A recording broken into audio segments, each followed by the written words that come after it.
All right, we'll go ahead and call the July Planning and Zoning meeting to order. First item, I'm sorry, the August. Woo. First item will be to approve the July minutes. So moved.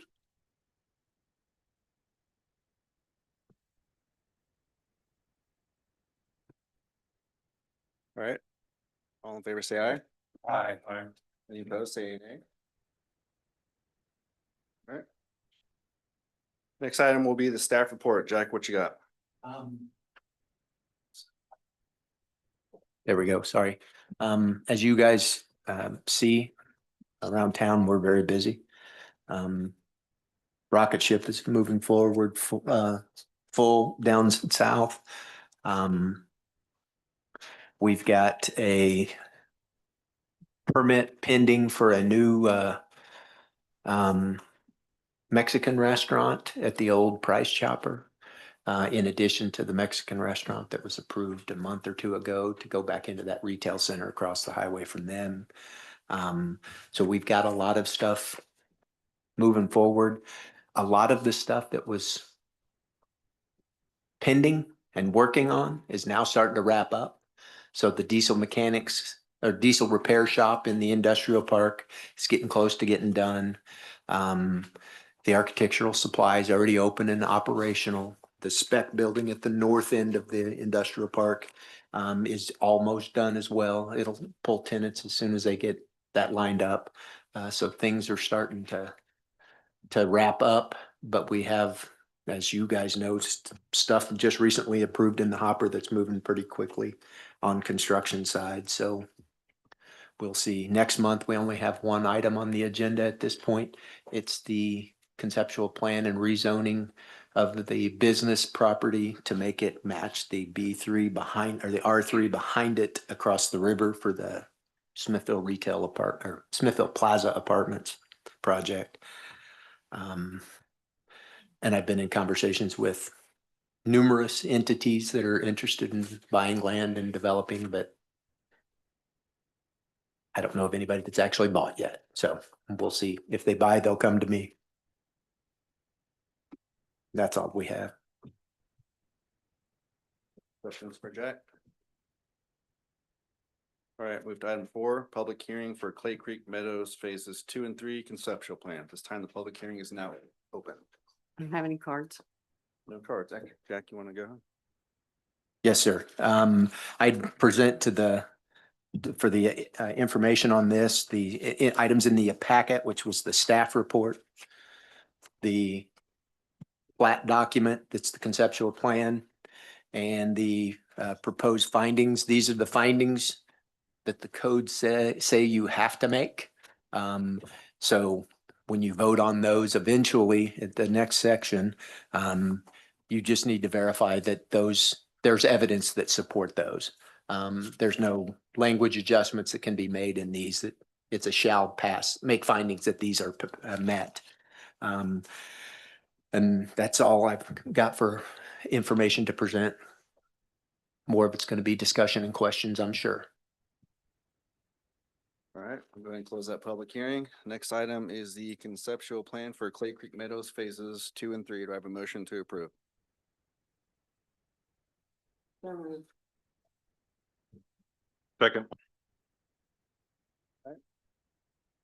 Do we have any public comment? Okay. Anything else? Sure, if I can, to clarify a couple of things. First off, the applicant, there are several representatives here for the applicant if you have questions of the applicant. And it's the applicant, the developers. I don't believe there's any representative of the contractor that's building the buildings. This has arisen from a scenario where the lots and the way they lay out, there are 50 some odd lots in the multifamily area. 11 of them would exceed the 30% lot coverage, and 12 of them were 10% below that limit. So there was plenty of overall acreage. It just, because of the way the lots lay out, The buildings that are being constructed won't fit on 11 of them, and then there's a bunch of extra land on the others. Their desire was to either get a variance or an exception. I explained, as many of you are already aware, that's not allowable in Missouri if it's for a personal deal, but you can change the underlying zoning as long as the underlying zoning district intent is met. In this scenario, they're requesting one change, which is to allow collective calculation instead of individual calculation. And the district requirement is that you have no more than 30% lot coverage. That's a stormwater and density kind of issue, primarily a stormwater issue. So this was a acceptable method under the code. That's why we created the conceptual plan process with our overlay districts, so that these flexibilities were out there. If you have any questions, I'm sure there will be some. I'll be more than happy to try to answer them. Okay, Jack, as you know, I always have questions. So, Yes, you do. so I was curious when I seen this come up, was this something that should have been presented to us when we first seen this development coming to us and the site plan and everything? I mean, Well, and it is a very reasonable question. The answer to it is, in general, no, it's not something that would be caught when they are setting these to, they did their site plan and all that. They're focused on the setbacks from property line to property line, front yard setback, rear yard setback. That's what they're calculating to make sure what they're proposing will work. Until they get an actual client that's buying and it's got a very specific plan they're going to be putting in, you can't really tell what the lot coverage is going to be. It varies, obviously, because some lots are bigger than others. Curvy roads have different lot sizes. So you can't really calculate it, but their calculations would have been to make sure it fits within the setbacks. So at the time, the developer had no idea what buildings were going on there other than it was multifamily. So they couldn't really calculate that information for us. Okay. And we didn't know to ask because they all fit on the lot without having exact dimensions of the exact buildings. It's not something that myself or even you all would have went Okay. known to even ask. So with it being a conceptual plan, that's what's driving it being a conceptual plan. Yes, Okay. yes. The conceptual plan process allows changes to the bulk regulations, which is height, width, setbacks, lot coverage, all of those things, as long as the overall intent of the district is met. And in this case, they're seeking to change how that 30% lot coverage is calculated versus individual lots versus the whole thing.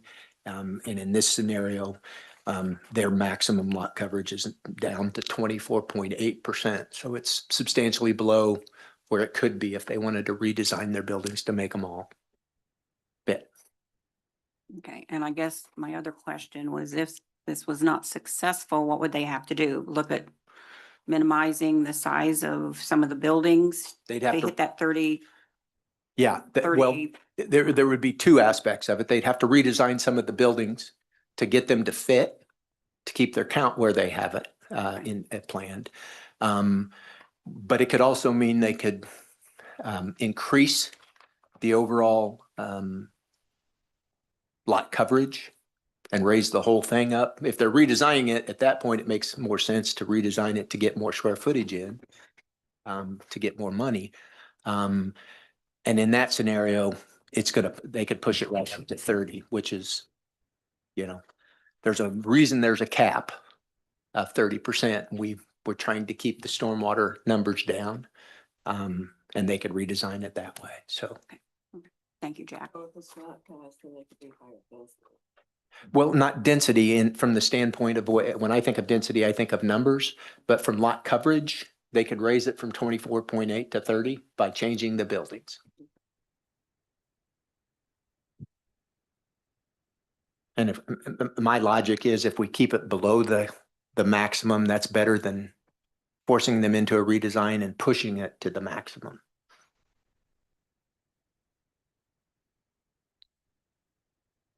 Question? Okay, let's vote. Mayor Bully, Aye. Billy, Aye. Terry, Aye. John. Aye. Deb. Aye. Alderman Wilson. 6-0. This item will go to the Board of Aldermen next week, the 18th for first reading, and then there'll be a second reading on September 1st if it passes on the first reading. All right, very well. Move on to the item number 6, public hearing, single phase, final plat for Clay Park subdivision from a portion of 14600 North 169 Highway. It's time the public hearing is now open. Jack? Yes, I'd propose to put into the record the staff report, the proposed development agreement, and the actual plat document for your consideration when the plat comes up. I'd like to clarify, this is 3 separate requests, all related to the same scenario. So we have to do separate hearings and keep them segregated in that fashion. I would suspect that the applicant who has their CUP slideshow, they've got a slideshow for the whole thing, similar to the ones you had last month with that other company, or 2 months ago, whenever it was. They will have, similar to Project Rocket Ship, also had the CU, or that didn't have CUP, but they had the plat and a conceptual plan. So they had multiple things going on, all of them tied together, but so however that gets presented to you, we'll leave that up to the applicant. But those, you may hear superfluous stuff now that will have to be considered later. So my guess is they're going to request that you consider all this evidence in this public hearing for the next 2 as well, so that they don't have to make the same presentation 3 times. All right, go ahead and close this public hearing. Next item, single phase, final plat for Clay Park subdivision. Do I have a motion to approve? So moved. Second. Okay. Yeah, from my perspective, the applicant has a presentation to show you what this subdivision will look like. I don't remember which one of you is going to do it. Yeah, they've got a whole slew of them here for testimony, primarily in the CUP. But if you want to come up,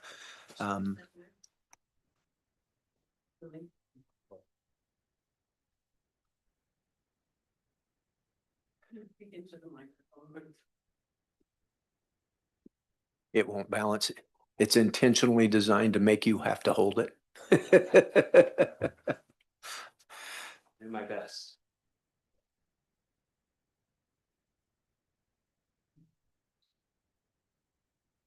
Can I state my name? and address? Name and address for the record. My name is Jackson Chenoweth, and the address is 11801 Domain Boulevard, Austin, Texas. First off, I want to thank the Planning Commission today for taking the time to hear this project and learn a little bit more about it.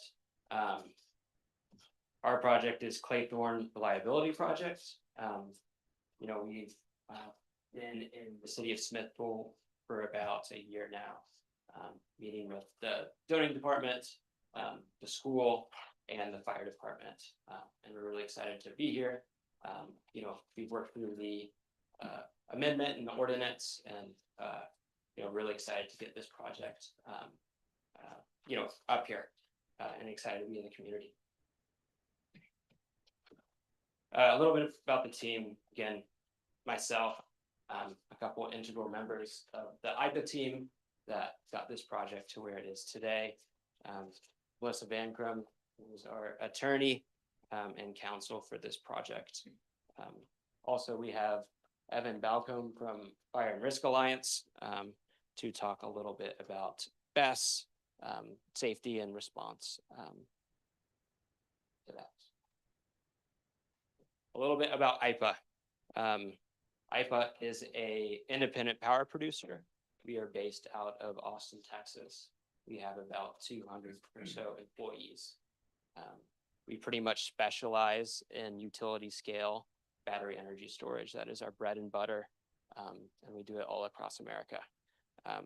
We develop projects with a long-term view. We are an owner and operator. So that means we permit, construct, and then own and operate them through the lifetime of the project and each project's.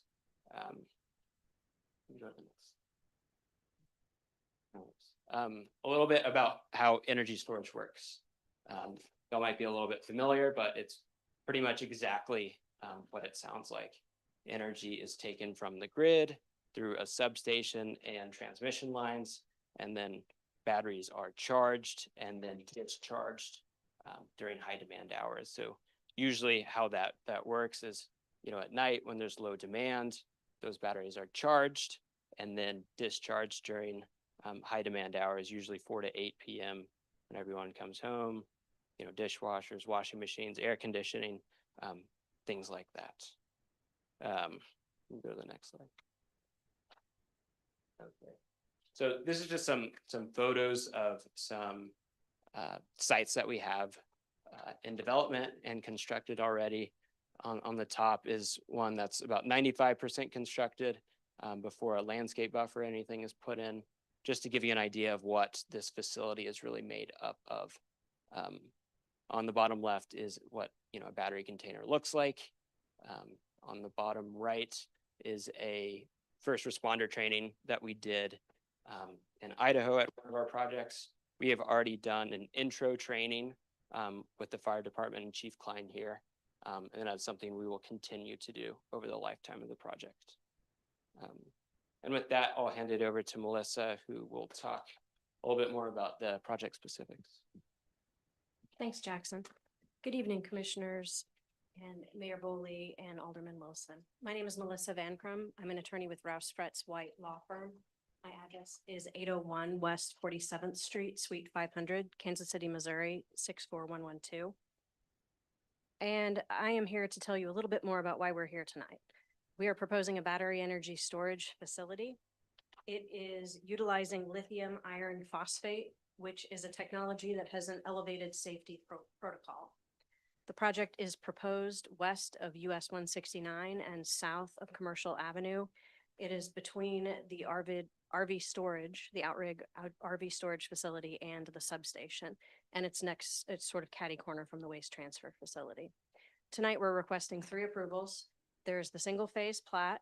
There's a rezoning from B3 to I1, which is light industrial, and also a conditional use permit that will permit the battery energy storage facility. Here you can see our estimated project timeline. We are asking for somewhat of a phased construction schedule. These are very long lead time projects. And as you can see, we're planning on doing final engineering and construction in 2028 with an estimated commercial operation date in 2030. For that reason, we are asking for the site plan to remain valid for 3 years prior to commencing construction. That allows for the extra timeline needed for the project and for any of the always unexpected things that can happen and draw out that timeline a little bit. If you can move to the next slide. This project is fully compliant with the ordinance. It meets all criteria of approval, as has been outlined in the staff report, and it's aligned with the comprehensive plan. This slide shows how all of the areas in purple, including the project site that's outlined in white, are proposed for industrial use in the 2030 comprehensive plan. So we have cited it very intentionally with that in mind. And also, it is more than 1,000 feet from the nearest residential structure. You can move on to the next slide there. This also shows a little bit more about the intentional siting that is done. You can kind of see the different parts of the project, but you can also see that it has been intentionally sited immediately across the street from a substation. And that way it minimizes the need for overhead long transmission lines. We really just need one to hop across the street and connect to the substation right there. Also, if you move on to the next slide. This shows a little bit more of the intentionality in design as well. We have provided quite a bit of landscape screening around the project that will soften the look of it from adjacent properties.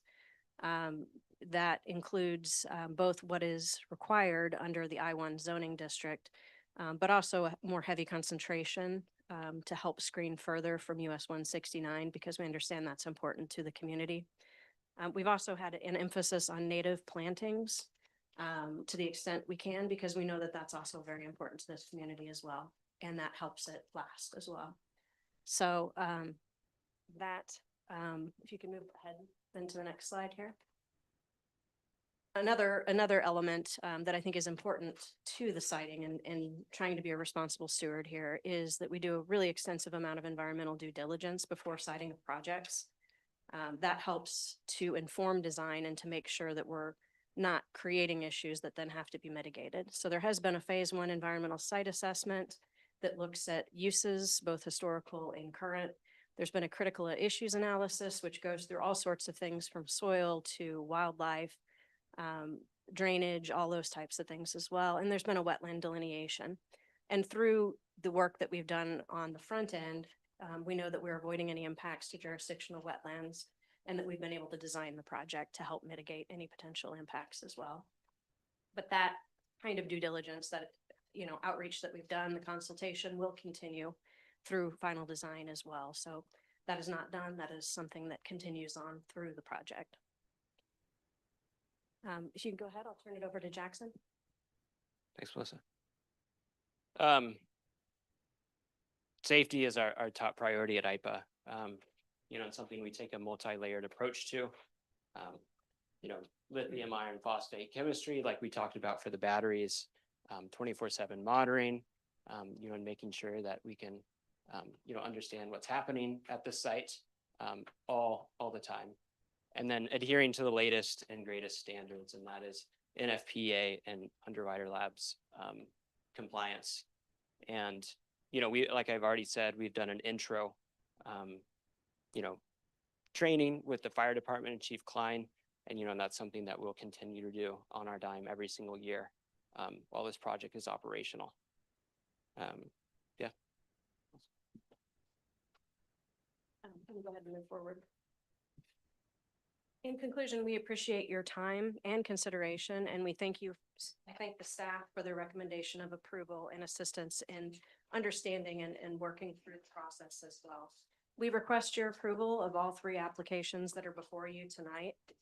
We believe that the project has been responsibly sited. We believe this is an appropriate site for this project and believe that it will help support grid resiliency in the area while also providing an investment to the city of Smithville.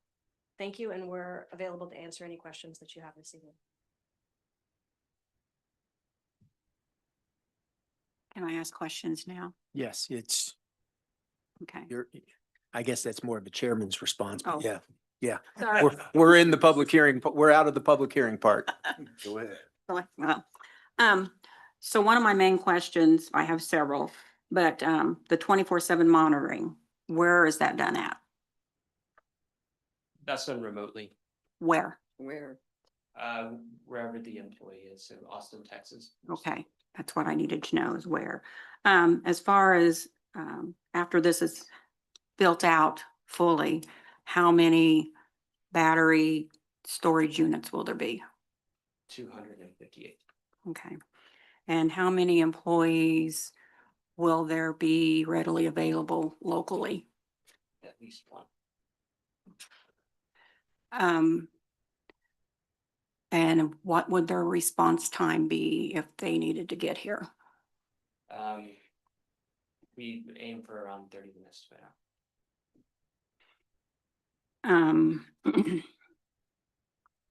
Then another question, what's the estimated lifetime for these before you'd have to decommission or whatever you would do? It's estimated around 25. Okay. So I guess I'll look to Jack. Is there a bond that's put in place? That's under the conditional use permit? That's a part of our ordinance. Okay. And it's included in it. They have a decommissioning plan in their application. But by the time we get to construction 2 or 3 years down the road, we'll get a better idea of the numbers.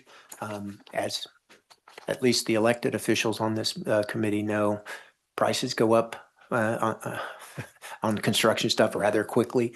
So any bond we get now, we're going to wait to get it when they actually start construction. And then the code requires every 5 years we reevaluate because we know the costs are going to continue to go up. Okay, I have a question. I'll confirm it. You said it's remotely monitored in Austin, Texas, rather than locally? It depends on the employee that is Okay, and hired. one person? Well, there will be 2 people on site. And then. Two for people all on positions, site here. Usually Monday through Friday, normal business. Okay, so you'll have 2 people on site here and there- then one in Texas monitor, one or more monitoring as well. we're at unknown place at this time where the Okay. employee is, we'll be monitoring the system. Okay, I have a background in risk management. It seems to me that more redundancy, the more eyes on, the less risk to the community is what I'm looking at. Can, real quick, and this question's happened twice and I want to clarify because I was here when you were asking questions to the other group. What does your monitoring look like? When you say monitoring, what are we Yeah. talking about? That will give a better answer to what they're asking. Distinction, we have staff that will be on site during normal working hours, but the 24/7 monitoring happens remotely. And that way, the 24/7 monitoring is in order to have eyes on problems before they develop. We have extensive sensors and redundancies that monitor the temperature, the gas, all of the aspects, and I'm not a technical person, so excuse me here, I may have others fill in.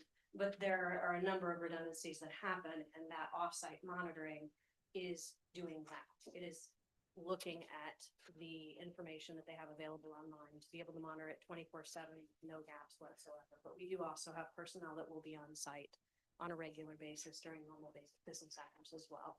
So it's sort of, it's both, basically, if that helps. And you guys also, NFPA states that you have to have auto shutdown system on it.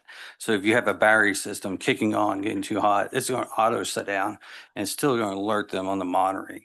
And then the person's going to come look at it. So it's going to shut down before, It will shut down the whole bank. yeah, that whole bank. That whole, that Yes. one whole unit. And that's part of the national safety code there. So.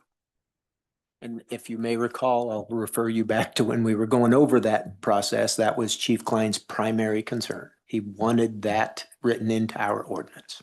And that's what I looked up and read that night from Yeah. the NFPA.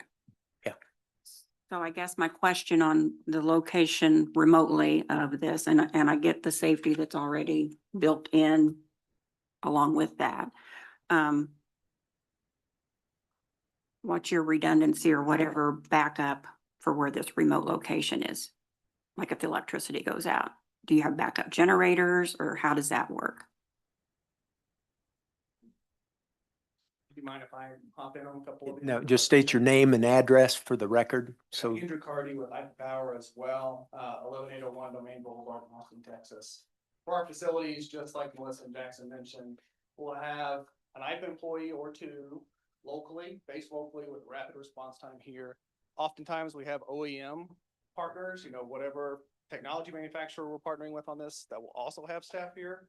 So I would estimate 2 to 4 people locally, thinking that Monday through Friday, normal business hours. And our redundancies out of Texas at our headquarters and our partners there, you think of a huge control room, there's thousands of sensors at these facilities. And those rooms are rated with backup power so that there is no electricity flicker. Those things go out ever on these facilities. Okay, thank you. What about the remote facility monitoring system in Texas? Texas is famous for ice storms and power outages. Oh, we've If got you backup- don't have power, how could you monitor here? we've Is got what I'm backup- asking. Yes, ma'am. We've Yeah. got backup power there Okay. to keep those on. Okay. they've got plenty of backup power here, though. They've got Yeah, batteries that's all what I over the was place. gonna say. The battery system they have. Back it up everywhere. I'm good.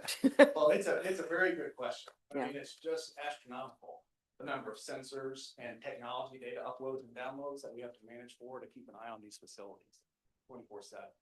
It's truly robust, but we make sure that that never flickers. Have you guys ever had a runoff,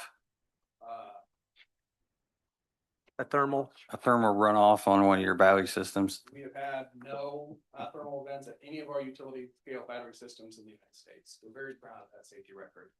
It's large part to us making sure that we adhere to all of these safety standards, as well as our robust partnerships with folks like Chief Pine to make sure that we provide training and all that. How many other facilities do you already have? We've got 35 across the US right now in either operation or construction. So do you own these facilities yourself or do you have a partner? We do. We're owners and operators. As Jackson mentioned earlier, which is a good differential. There's some companies that might build one of these facilities and sell them after they build them. That is not Echo's business model. For the entire life of the facility, we're gonna own the facility and manage the facility. So, you know, the community's got our personal cell phone numbers and the folks that we'll have that we hire and staff and live here in the community. Those are the folks that are gonna get the call. If you have any questions 15 years from now, 10 years from now, you name it.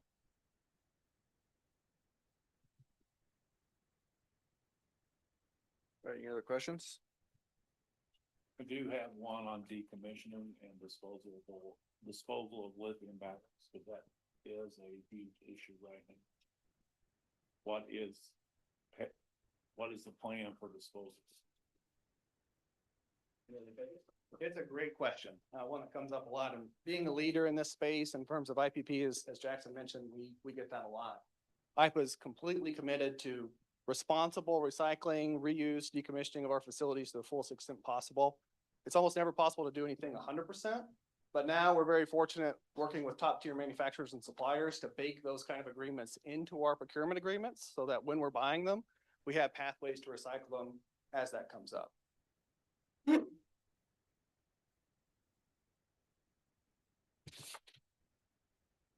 So when you're going to do all this and decommission and recycling,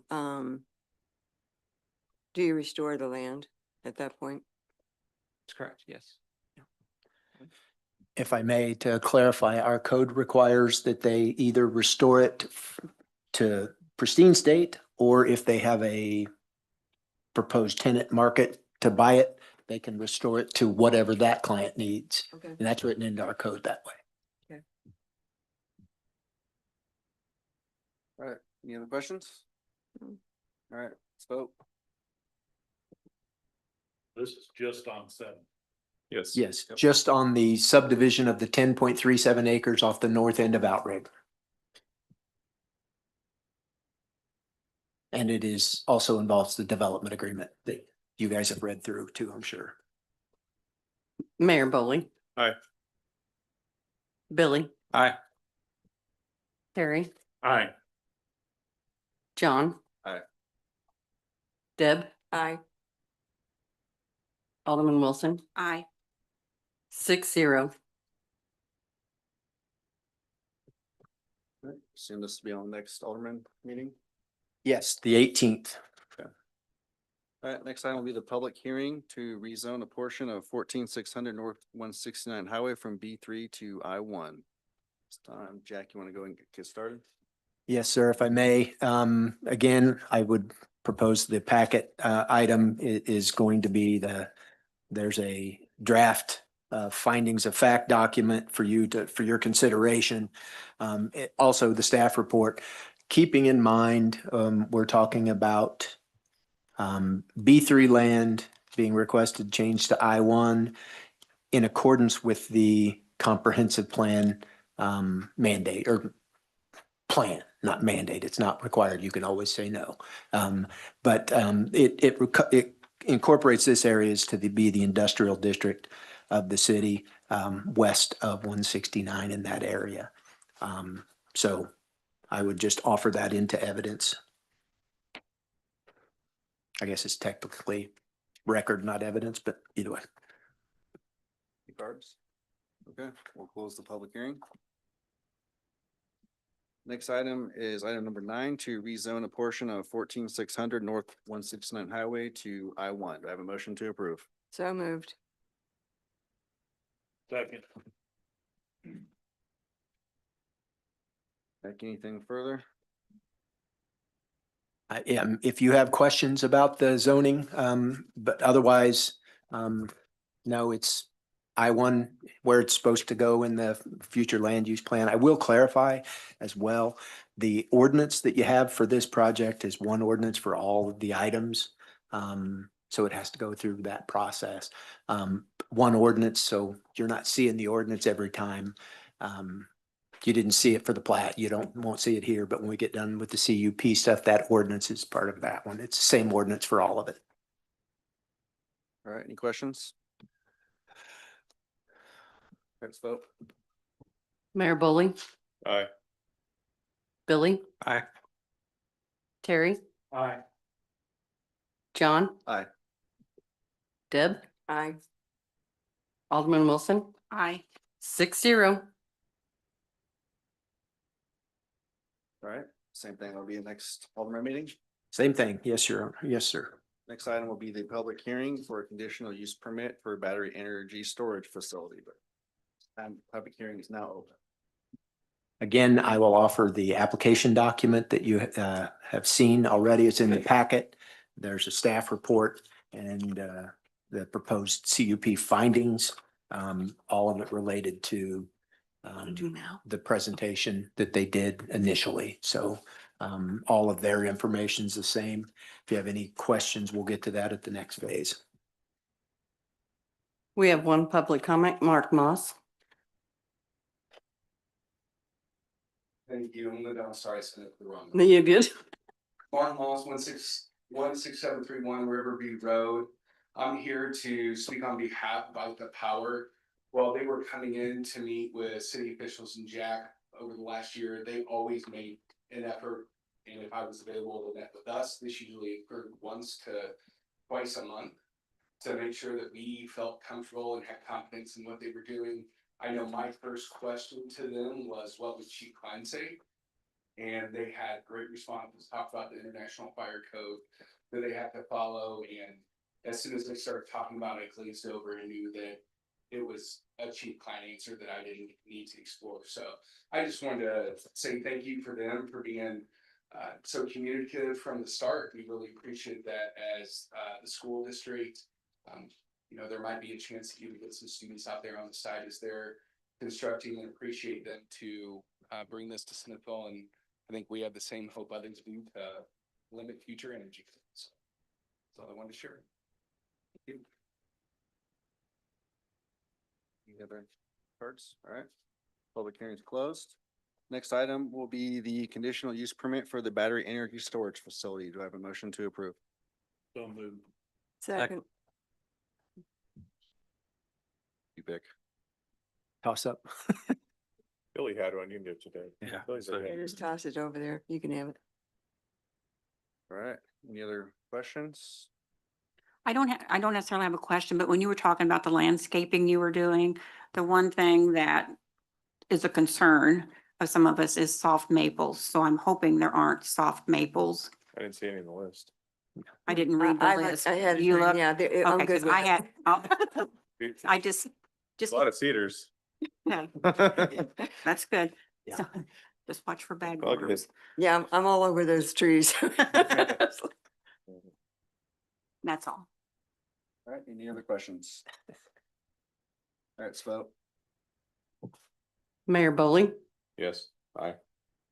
Billy, Aye. Terry, Aye. John. Aye. Deb, Aye. Alderman Wilson, Aye. 6-0.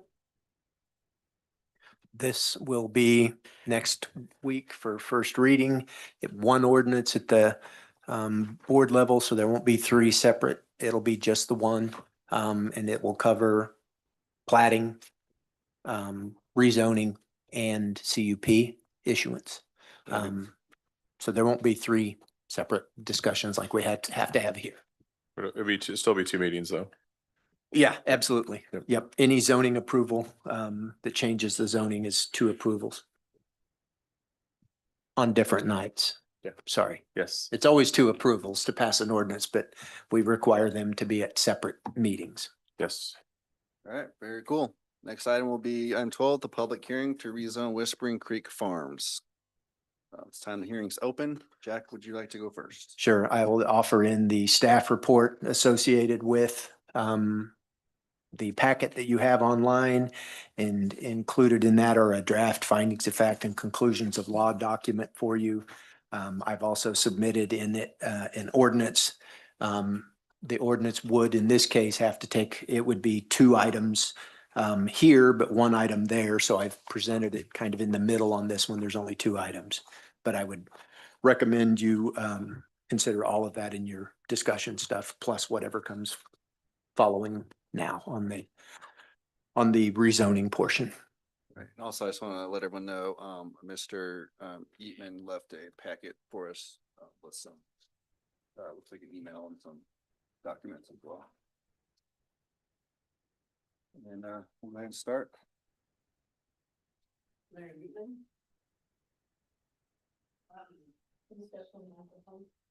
I have somebody go before me?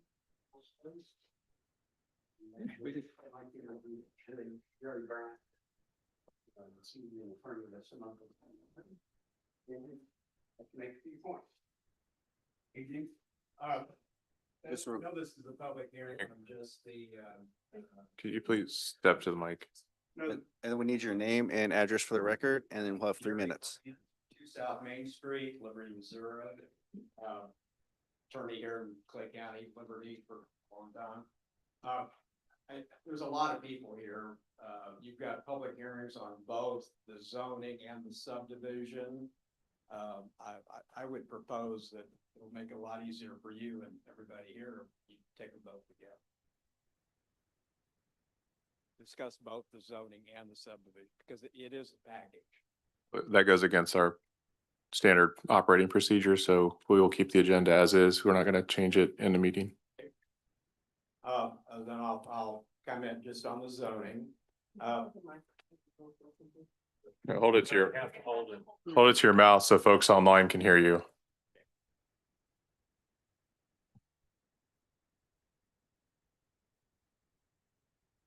Both your zoning and your subdivision ordinances contain a provision that one element of those ordinances is for public health and safety.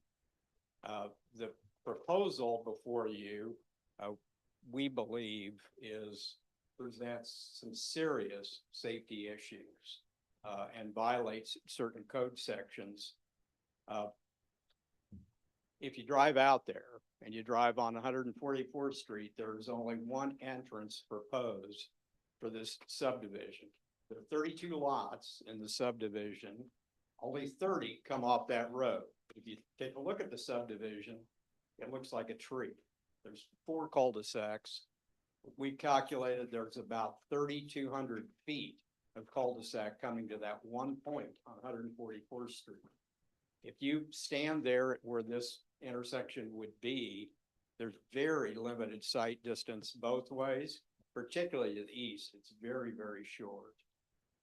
The county, this went before the county a few years ago and they turned it down. It's been voluntary, this property's been voluntarily annexed into the city. And they're now asking the city to approve this, changing this to residential or AR, agricultural residential. They're large lots. There'll be septic systems is the plan as much as we can see. An issue with that, of course, it's a lot of lots that would drain into Smithville Lake. But the real concern relates to that dangerous intersection and to the fire code, the International Fire Code that was just mentioned as related to these battery facilities.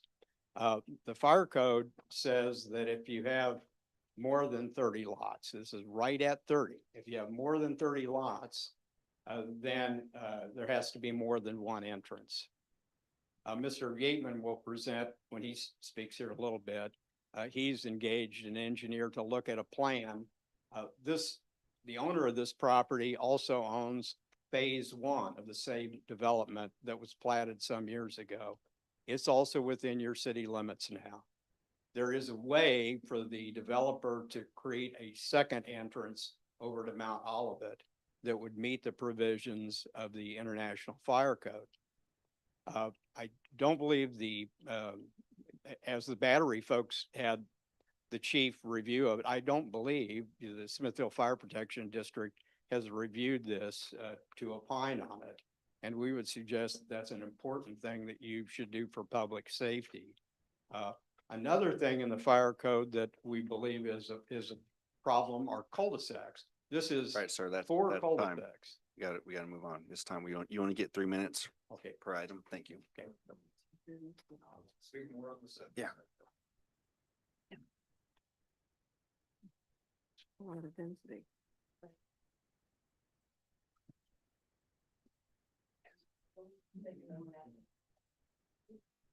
I state my name, just kidding.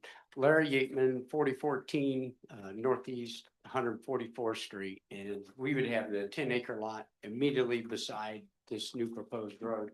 I'm also on the Clay County Planning and Zoning Commission, so I'd like you to get to look at a lot of plat maps, staff reports, et cetera. I try to always give it my due diligence, right?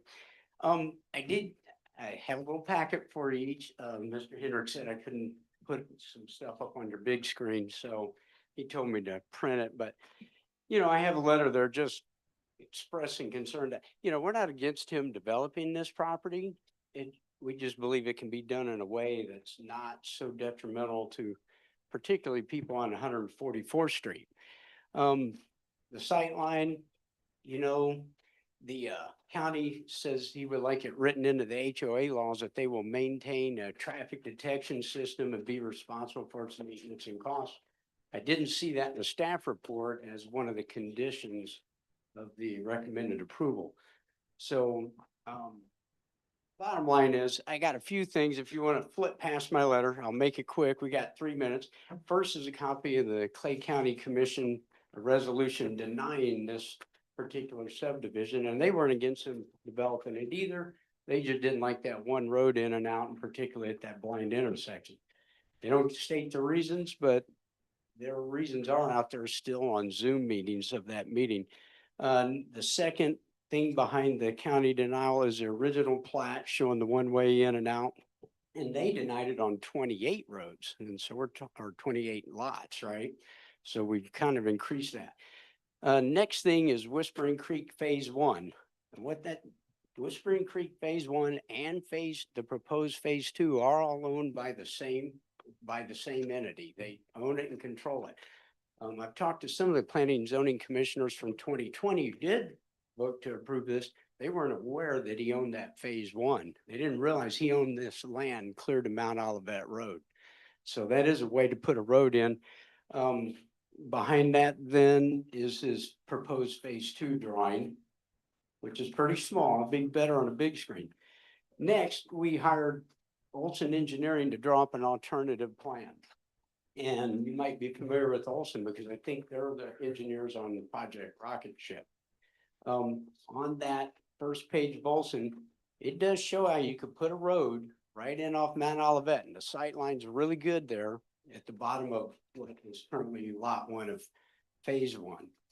It would shoot through, the road would shoot through a 276-foot gap there, which is the same gap we used to annex this in, so it must be a lot of space, right? But that 276-foot gap with the road there, that could be buffered to where really nobody'd even know that road was there. But you can't do any buffering in a 60-foot lane, right? How do you do that? I mean, it comes within 12 feet of existing property owners' fence lines. The next page from Olson is another alternative showing 2 ways in and out. And I did talk to Chief Klein about this. I don't know if he was ever asked, but he feels like he told me he Right, sir, preferred 2. that's time. Time up. Yep, sorry about that. Last thing is your D107, and then there's a couple other things you can flip through it, all right? Over and out. Sure, thank you.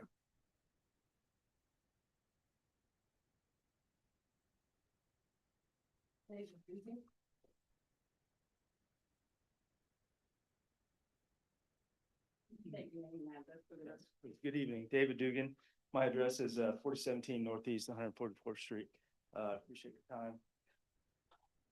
Bear with me. I talk all day, every day, but I'm not a public speaker. So my wife Carrie and I have lived at 4017 Northeast, 144th Street for 10 years. We moved to our current home for privacy and a safe place to raise children. We now have 8-year-old twin boys, Wesley and Gabriel, a 7-year-old boy, Wyatt, and a 3-year-old girl, Gemma, who loved playing outside in our front yard, which abuts 144th Street, directly south across from this proposed road exit. I've been an orthopedic surgeon for 12 years, providing care to all the metro, but primarily the Northland, including Smithville, Kearney, and Platte City. During my trauma call shifts, I've seen the worst things you could ever imagine, from motor vehicle accidents and motorcycle accidents. I've seen amputated extremities. I myself have amputated extremities.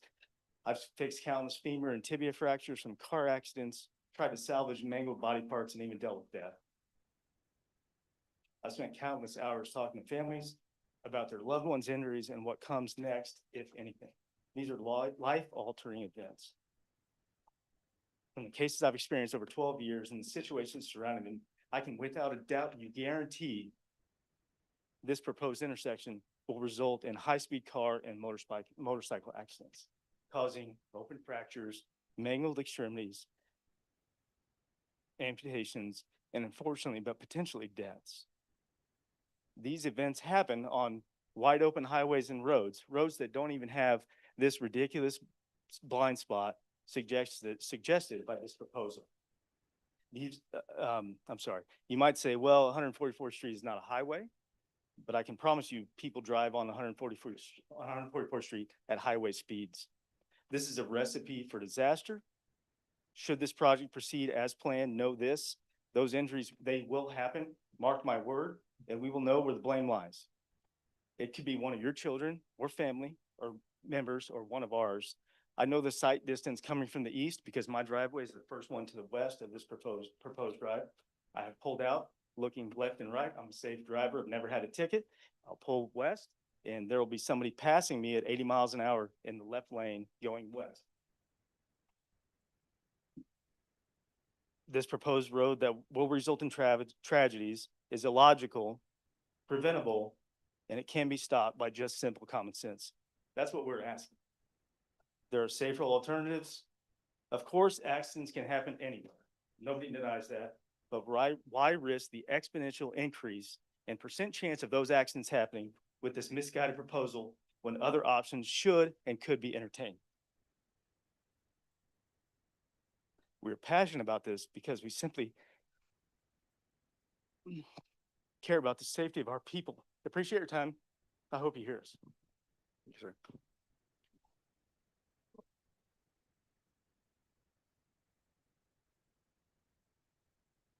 Don Lee.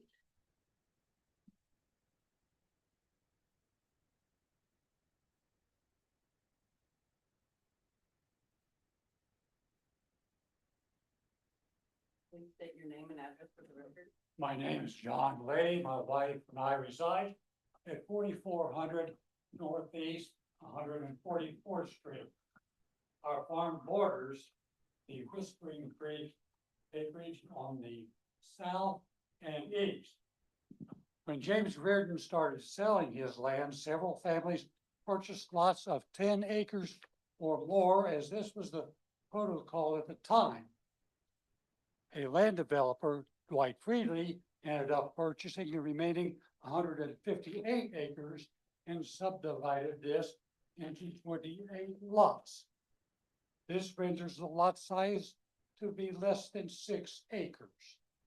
Dwight Friedley has since replatted the land into 32 lots, and the latest proposal is 34 lots, rendering the lot size to less than 5 acres.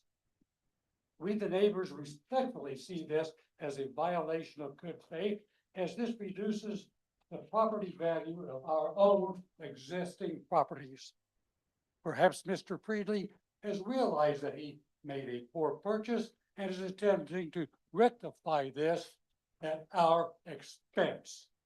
Whatever his purpose, we request that the Friedley land be divided into no more than 15 lots. Thank you. Mr. Lee?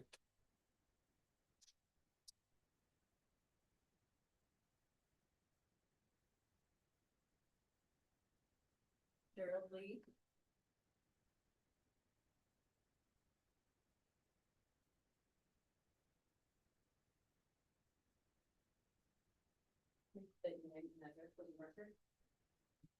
My name is Cheryl Lee, 4400 Northeast 144th Street, Smithville. I have time for 2 points. There are flaws with the platting of this development. Flaw number 1 is only one way in and out. The proposed second road is through Greenbriers Black Oak Drive. I was present at a county meeting and with my very own ears heard the developer, Mr. Friedley, say that he was not going to connect a road there because it is through a floodplain and that it would cost him too much money to do so. I have not heard any representative of the city of Smithville address the fact that the area we are talking about is a floodplain and what Smithville's requirement would be to connect through a floodplain. For those reasons, I do not believe Mr. Friedley will do it. So that only leaves one way in and out. Flaw number 2 is the location of the main entrance. It is fraught with safety problems. Mr. Hendricks has been told that lowering the speed limit to 25 and installation of a dynamic warning sign along with various other warnings would alleviate the blind intersection problem. In an ideal world where everyone obeys the law, that might work. But we all know that drivers speed, drivers drive and talk on their phones, drivers cause wrecks and fatalities. As a resident, I want to bring up an additional point that no one to my knowledge has. During the snowy season, the road drifts severely right at this proposed intersection and towards the west. Drifts have been even over the height of our pickup truck, forcing us to go east to get out. I believe it was 2 years back that the snowplow even broke down trying to clear the drift there. If that is the access road, I guarantee you that it will drift, and 6 to 8 foot drifts are not uncommon. What about emergency vehicles? What about a grass fire? What about a wreck on that lane? The main access road at that location would be narrow with minimal shoulder. It would be, as you've heard, a violation of the International Fire Code. It is only convenient for Mr. Friedley. Why is this developer so obdurate in his reluctance to make a convenient, safe, beautiful, and most importantly, a direct, short, more accessible entry to this development? I hope you see this location defies logic. Thank you. Thank you, Mrs. Lee.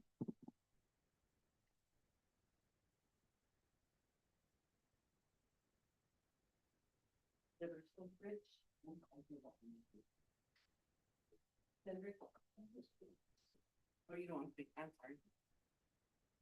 Yeah.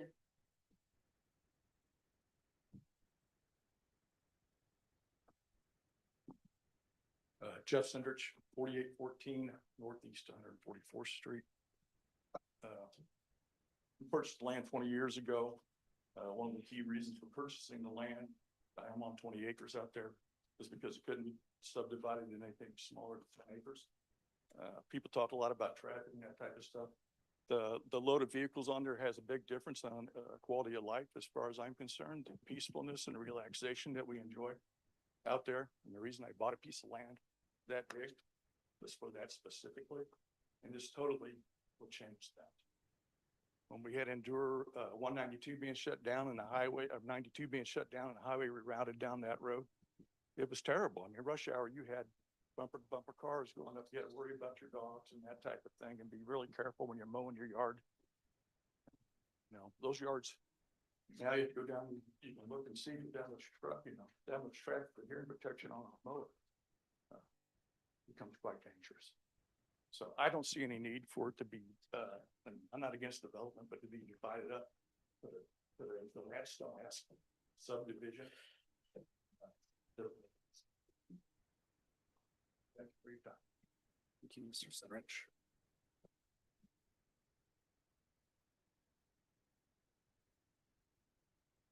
And required.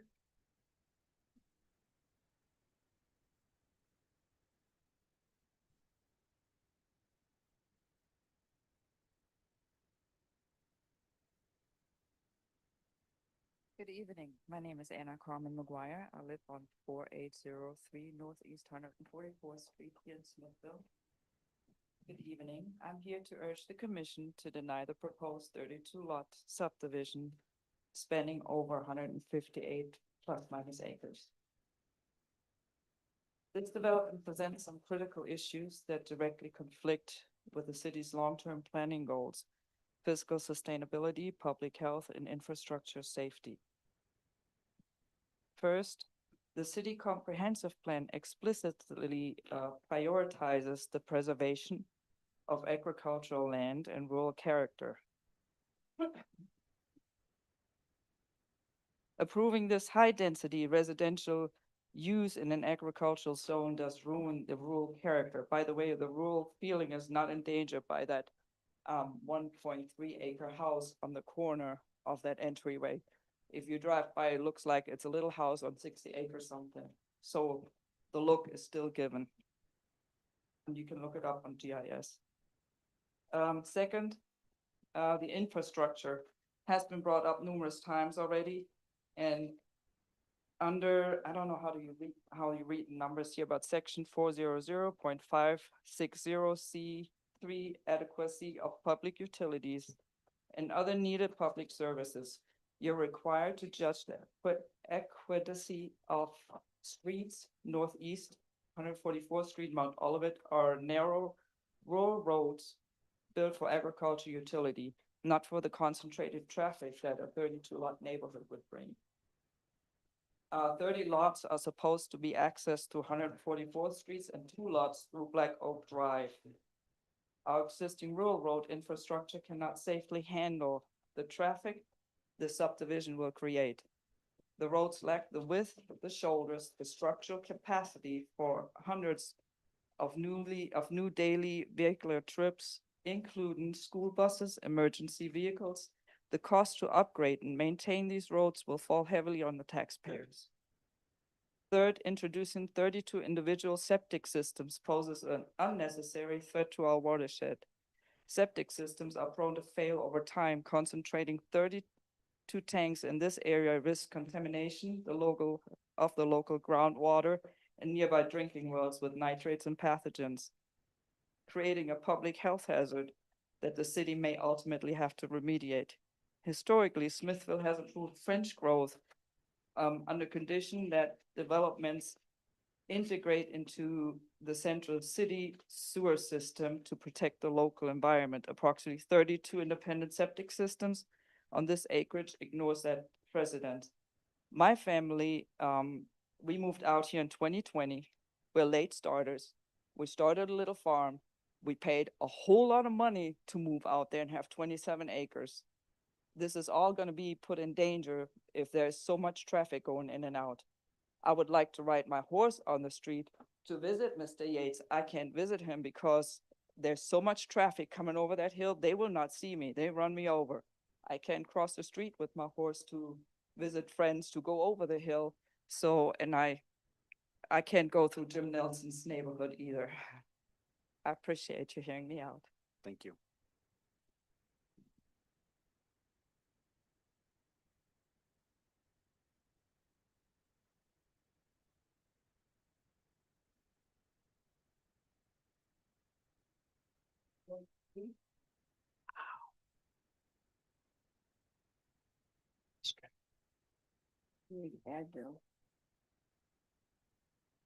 My name is Dale Green and I live at 4807 Northeast 144th Street, which is east of the proposed intersection.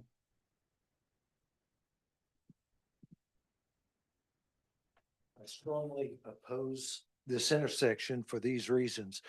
The subdivision will be creating a hazard on this road and then making an attempt to make it safer after the fact. The remedies proposed by the engineer are designed to make an already problem intersection better. To create the hazard is counterproductive. Then to demand the residents in the area to live with it is just wrong. The proposed fix to this debacle is even avoided by the road district's response to maintain it. 2 or 3 of these flashing lights in front of a house on a rural road is obnoxious at best and not taking into consideration the people that live there. I've lived there for 40 years and have had called 911 many times because of kids come out there and hill jump with their cars. One of which I'm sure he's still around. He's still paralyzed from the neck down from that. The road is hilly and it's narrow, and it was built in the 1800s. It was not built to carry this type of traffic. I know you all need to make a decision on this, but there are other options. I'm sure the option of taking the road to Mount Olivet intersection costs more, but the decision should not be driven by money. We have enough of that these days. From our point of view, this is the only safe option. And I would like y'all to just consider that there are other options. There are other options on the table, viable options that may or may not cost more. Because if he abandoned that site, feeding that street to 144th Street and took it out to Mount Olivet instead, he could sell that property that he proposes to put that road on and maybe recoup some of his losses. Perhaps he could even subdivide lot 1, which he does not want to lose, putting a road through it. But he could maybe subdivide that down into smaller tracts for building lots. Ben's city is now in charge of that type of thing. Maybe they could oversee that process. So there's other options, including going out Greenbrier, which would give a second way into the property. Thank you.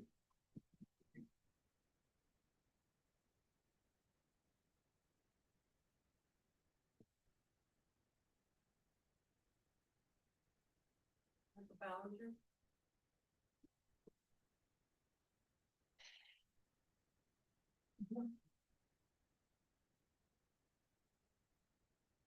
Hi, I'm Michael Ballinger. I live at 14975 Mount Olivet Road. Thanks for giving me the time to speak at this meeting. There's already been a lot of ideas thrown out there, and the main reason I'm here today is, I mean, I'm not saying that this land shouldn't be developed at all, but I've been to many of the Board of Alderman meetings, and pretty much my main central theme is that I want the area to be as safe as possible. So I'm mainly here today as a parent that's going to have 2 teenage drivers out on the road here before we know it in the next couple of years. I was glad to see that there was a natural traffic impact study done as opposed to just like a trip generation study.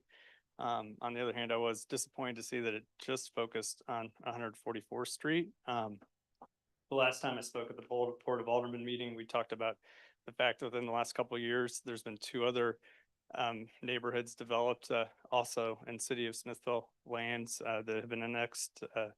They're Estates at the Ranch and Monterey Park.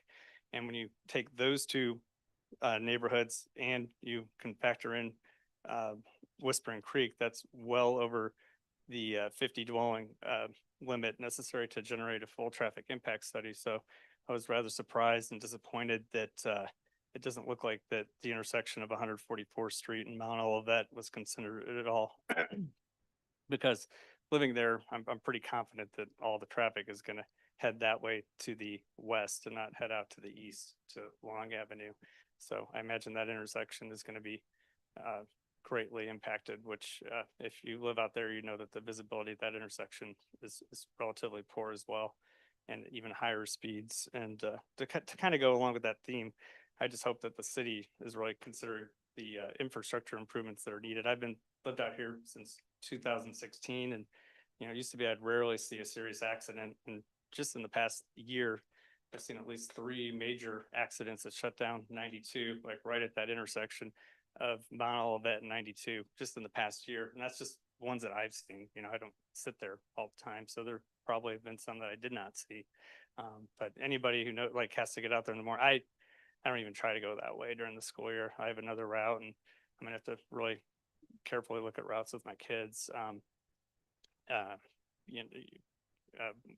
When they get old enough to drive here, which will be soon. But anyways, it's almost impossible to turn left out into 92 from there in the morning.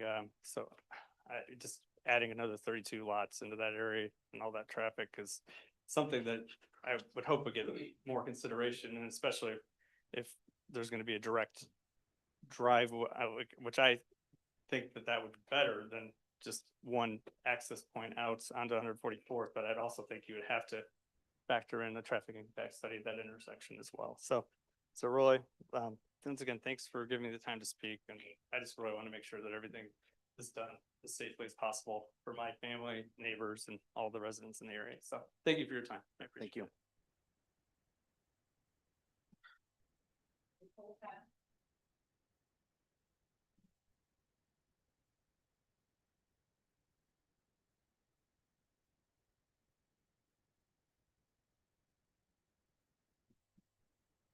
I'm Nicole Path. I live at 3405 Northeast 144th Street in Clay County. I live on the corner of 144th and Mount Olivet. So that's where my house is, at the dangerous intersection.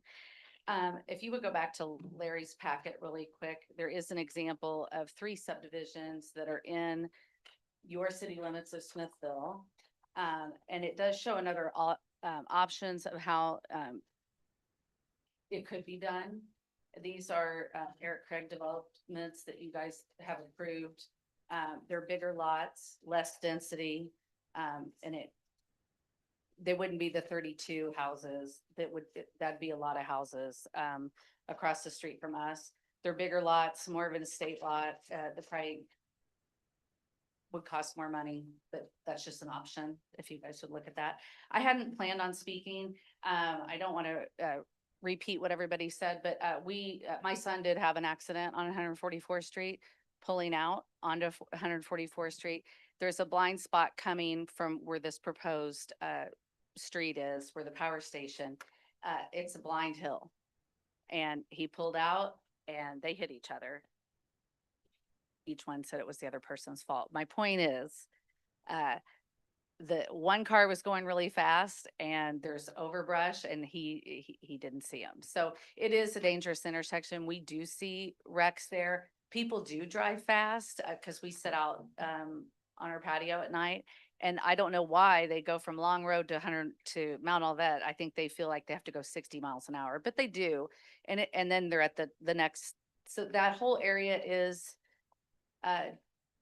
not the safest road. And I'm not against, people doing things, with their land that they own. But I think that it can be done, that it doesn't impact everyone in a negative light. I sent an email about the light pollution.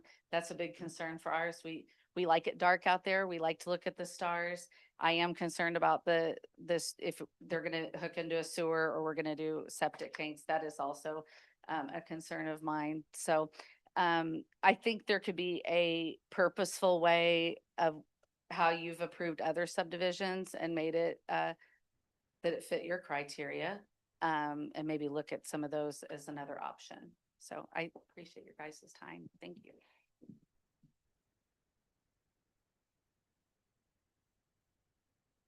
That's all the public comment. We Do have quite a few that wrote that they opposed, but did not want to speak. Is there anyone else that would like to speak and did fill out a card? All right, public hearing is closed. Next item will be item 13, rezone Whispering Creek Farms to AR. Do I have a motion to approve?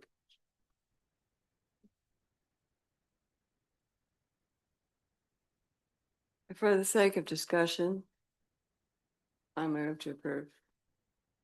Second. Okay, for this, Jack, let's talk about what we're allowed to, for this particular issue, or streets, anything like that. Yeah, the subdivision design and all those issues will be at the next public hearing. I'm following this one. This one is simply is the AR district, the appropriate district for this land. So it's focused on the zoning use. And Side. And since we don't have county zoning, we have to zone it something we have, right? yeah, it's currently, there is a state law that says that any annexation in a county of our classification into a city, if you don't change the zoning, it stays the county zone. When they annex, that's usually when we do it, but the applicant had indicated he's going to be coming forward with the development, so we held off on doing anything to take one big bite at the apple instead of just nibbles around. So the proposal is AR, which is our agricultural but residential use. Minimum lot size is 2 acres with sewers, 3 acres without sewers. And then that's, kind of the average that we take. This one, when you calculate it in, looks like it's just under 5 acres average. Some of them are 3, a couple of them are 14, or 10, 12, 14 range. So it kind of depends on where they're at. So from that standpoint, you have to focus on those items in the findings of fact for the rezoning. The next item is where you consider the traffic and the layout and the design and all those issues that were brought up. This is just as done. All the rest of it's the next thing. Yes. So does anyone have any issues with findings? Do we need to? Chairman, I call the question. Mayor Boley, Aye. Billy, Aye. Terry, Aye. John. Aye. Deb, Aye. Alderman Wilson, Aye. 6-0. Same thing. Ordinance, the 18th and the 1st. It has to pass both separate readings. Okay. Go ahead and open the public hearing for the single phase final plat for a new 32 lot subdivision at 4200 East 144th Street. None. No comments? Yeah, and not only that, I think it would be prudent for you to incorporate all of the comments that were made in the last one into this one, because they were really focused on this one. So keep that in mind. I would suggest that you do that and go from that perspective. And if you want, we would offer for information. We have provided you the guidelines review for a single phase final plat subdivision. Those are the city standards you have to consider when you're making these determinations. You have the plat document, proposed plat document, single phase final plat being it happens all at once. There won't be phases. The streets get built. The county water upgrades will have to occur. Any of those aspects of additional, running the power lines, et cetera, those would all occur in accordance with the city processes versus the county processes.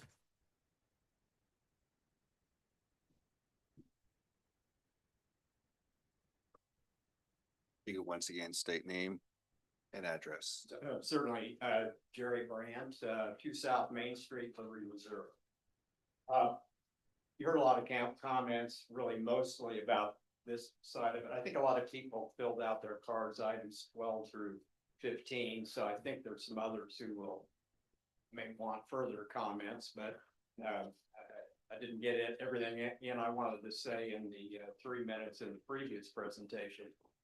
Basically, what you heard were people not opposing to the developer, the owner, doing something with this property, which is everybody's right in this country, but just doing it right. And it's your job to protect the right to do no harm by living here. If a developer generally meets the codes, yes, generally you should approve. We think there's a lot of borderline issues here. Go out there and take a look at the site distance. I mean, it's bad, really bad to the east. It's not good to the west. But the comment I didn't get to when I was speaking before was the International Fire Code. In Appendix D, there are requirements related to cul-de-sacs. And they set lengths of cul-de-sacs and the approval process. If a cul-de-sac is over 750 feet, well, here, this is all a cul-de-sac. I mean, it flows up. There's 4 different ones going off. Again, if you look at it, it looks more like a tree. We calculated, as I briefly mentioned before, about 3,200 feet of cul-de-sac. Well, over 750 feet, according to the International Fire Code, that requires special approval. Exactly what that means, but at this point, I don't think the Smithville Fire Protection District, FEEP, has opined and has looked at this situation. Another area of concern I know with a lot of cul-de-sacs are school districts. I've been on both sides of this issue. I've represented cities. I was the county councilor at Clay County years ago. We represent a lot of developers. So I've been on both sides, and so I understand these issues, but I have never seen this type of tree look cul-de-sac development. And particularly, many people here talked about this blind intersection, and it's, in their opinion, and I agree with them, I think it's a disaster waiting to happen. And the city of Smithville should not be involved in that. I know that a lot of people here who opposed it, who didn't speak, but all those who are opposed, if you'd stand up to you would please. Just get a feeling of the neighborhood opposition to this. We would ask that you vote no on this proposed subdivision. Thanks for your time. Thank you.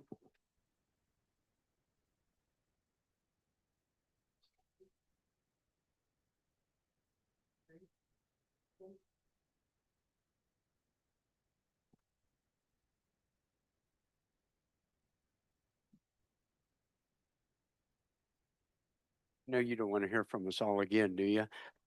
Anyway, Larry Yateman, 4014 Northeast 144th Street. You know, just one thing we're talking about was that traffic warning signal device and the need for a hazard or advisory speed limit sign to the east of this intersection. You know, that's almost admitting that this is a dangerous intersection to say that we need those things. And there are a couple places like at 5 Corners Road and 92 that kind of traffic indicator lets you know, hey, there's traffic coming from this way, don't pull out. But that's to remedy a 1890s type intersection that's been around for a long time. I don't think it makes sense to create new intersections that have to have remedies of that nature to make them safer. So the other thing I thought is the highway departments I don't know if Jack would answer this, but is that incorporated in its conditions that the HOA has to maintain that traffic signal device? We have the development agreement. That's how I put it in. They have to do it by the development agreement. Well, I think, isn't that a little hazard to have private organizations such as a 32 home HOA being responsible for the maintenance of that thing? HOAs fail all the time. They don't have that many houses. And what kind of liability does that put on the HOA and therefore the members of the HOA liability wise? If that thing fails, somebody gets creamed when they pull out, they might sue that HOA, right? I also think since I'm in the insurance business, it'll make it harder for that HOA to buy insurance. If they figure out that, oh, you're responsible for traffic control devices, they're either gonna just charge a lot more money or say they don't want to do it. But I think it's a bad deal to have private entities responsible for such an important device. But, you know, that aside, my main concern is I don't want that road beside me too. I just think that destroys our way of life. People would buy my 10-acre lot for privacy. You're not gonna have that with 300 cars a day up and down the boundary. I don't think it'll be safe for my grandkids to be riding horses out there. They ride that perimeter fence, working out their horses. The horses are skittish animals. Some loud Harley goes by, boom, that horse may just blow up and injure a kid, right? So anyway, that's the main thing. You know, I can yield time to anybody else. I guess I'm just asking you that you don't approve this particular road plan. Have them run the road where it makes sense. Those last 3 pages of the packet I gave you, they're all Eric Craig design type entrances to their subdivision. They look nice, tasteful. Eric Craig does good work, right? The one Nicole mentioned, they were all 3 in Smithville. The one is recently approved Petty Farm, which is in Clay County, but we just approved that in our August 4th P and Z meeting. But the road is only surrounded by his own subdivision lots, not existing neighbors, all right? So that'd be the difference between those last 3 and then Thank you. over and out. Thank you for your time.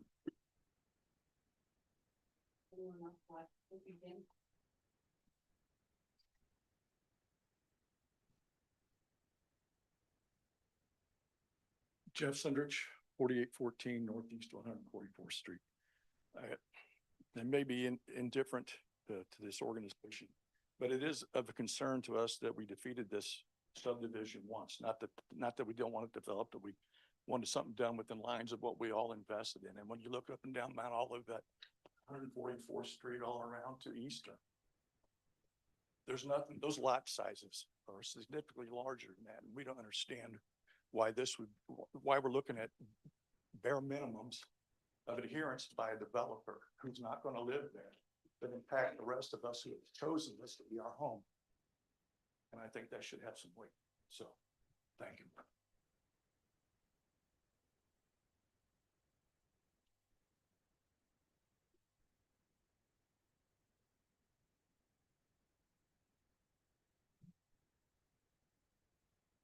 Michael Ballinger. I live at 14975 Mount Olivet Road in Smithville, Missouri. One other point that I just wanted to bring up quickly is I'll admit that I can't remember the exact date of the meeting, but Larry briefly mentioned it. The Clay County Commissioners, I think that would be a good listen for everybody who wants to know more of a background on decisions that have been made regarding this development. I believe it was August 2021, maybe August 2020. Anyways, we have the recording. My wife got it through a sunshine request, but I think it'd be good for everybody to listen to it just because, just kind of take into consideration that the Clay County Commissioners, they rejected this neighborhood as a 28 lot neighborhood for a lot of the safety concerns that have been discussed. And with this proposal, none of those concerns were addressed. In fact, we actually increased the number of lots from 28 to 32.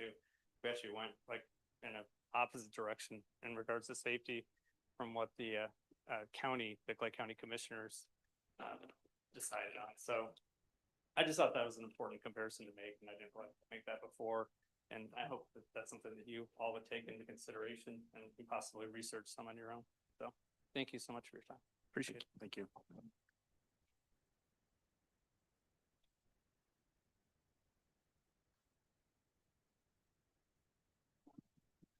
Do I state my name? State name, address one more And time. I'm Carmen Sorry. McGuire, Northeast, 4803 Northeast 144th Street, Smith, Missouri. So what I've learned right now that not everybody is against the whole development, just lower numbers, which is wonderful. So when the county commission said 28 lots too much, and it's increased to 32, so I think it was a strategic plan of the developer going from county says, no, let's annex me on, please. And then I go through the city. Why would you agree to 32? Did you look at the reasoning why the county said no? Was my question.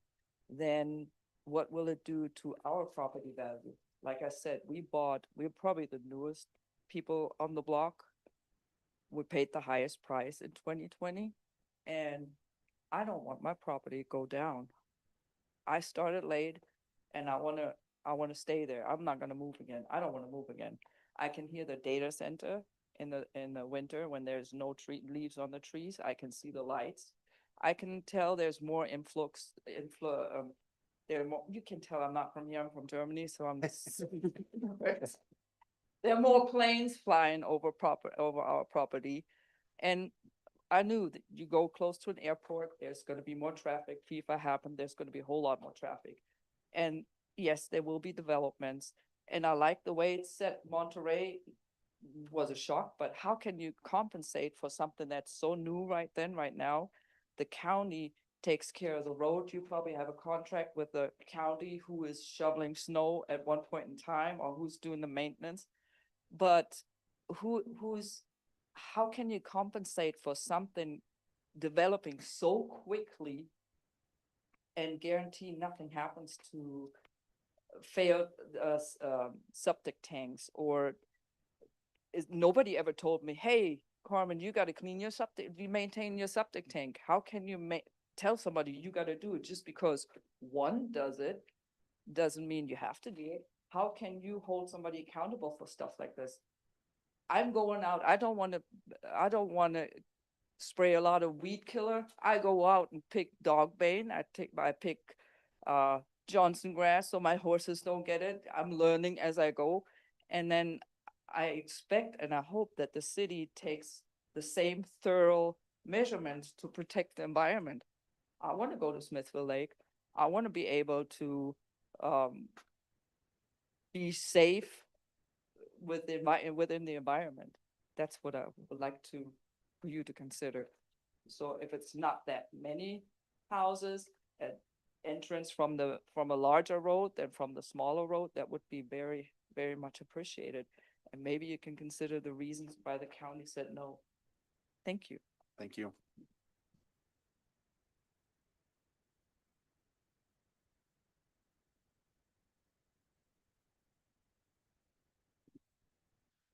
My name's Dale Green. I live at 4807 Northeast 144th Street.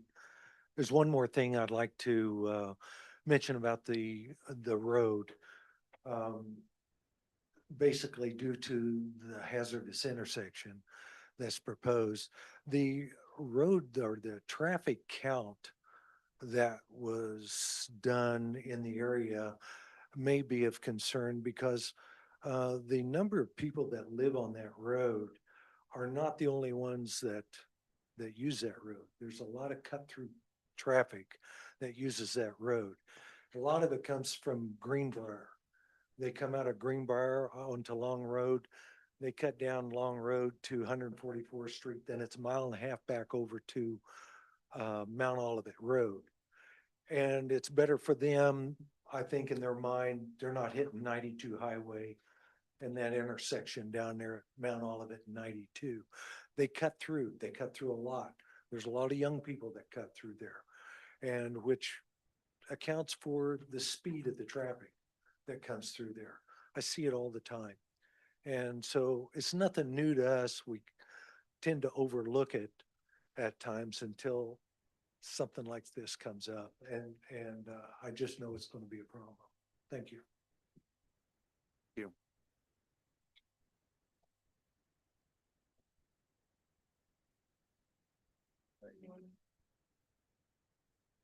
All right, public hearing is closed. Next item is the single phase final plat for new 32 lot subdivision at 4200 Northeast 4th Street. Do I have a motion to approve? So moved. I'll second. All right, That was Yeah, it was Deb. Deb. It was Deb. all right. Any discussion?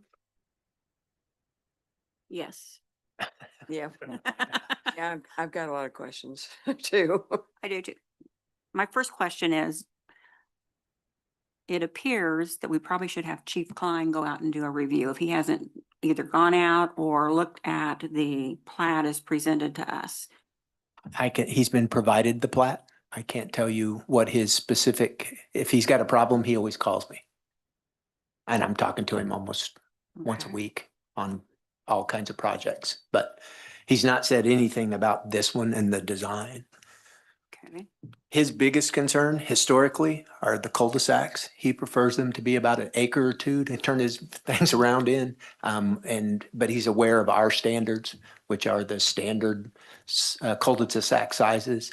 County cul-de-sacs are bigger than city cul-de-sacs. We had this conversation in this room, well, the previous iteration of this room in 2015 Knuckles. and it was related to Knuckles and how big they had to be, and that was kind of the conversation. So from that perspective, he's not addressed anything. He's also aware any water plans, water line plans, which is where his biggest concerns are historically. He wants to make sure that there's enough water lines and enough fire hydrants. What's the code say? What's the actual code say about these, the length of the cul-de-sacs? Well, the cul-de-sac is measured from an intersection, not from how far it is away from the farthest point away. So every section of it, and that's you may recall, we just did one up on 188th Street with a knuckle in the middle because it was 1,560 feet to the first intersection. They had to have a knuckle for a turnaround for the fire code. That was the purpose of that. Did the same thing in Whiskey Ridge, two of them in. So the length from this, from 144th up to the end of that, they don't count that, or they start counting the cul-de-sac? Every intersection is the commencement of a measure point. Because he can turn around in an intersection.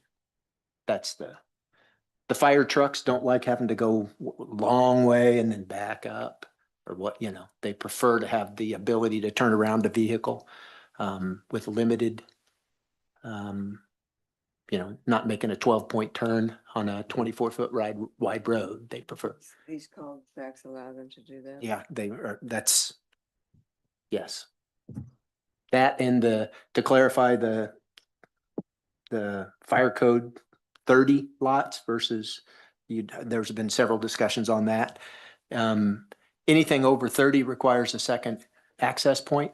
This one, I think that's probably why they designed it with the two on the northeast side of that drainage area to have those lots access through Black Oak Drive. Yeah. Because then they can add those two lots because those two lots have no impact down here because you can't get there. If you look at the plat, you will see that the extension of Black Oak Drive and the end of Deer Creek Court are a good distance apart. Do we have any form of septic inspections? No, the county does all that, just like all the other septics everywhere else. And it's not the old methodology of digging a hole, pouring water in it, see how quick. Oh, yeah, perk The- test. Yeah, the perk tests aren't done any, they do a What soil I'm talking about morphology. is like some kind of an inspection, on an ongoing basis to secure. Yeah, Mike. Oh. Sorry about that.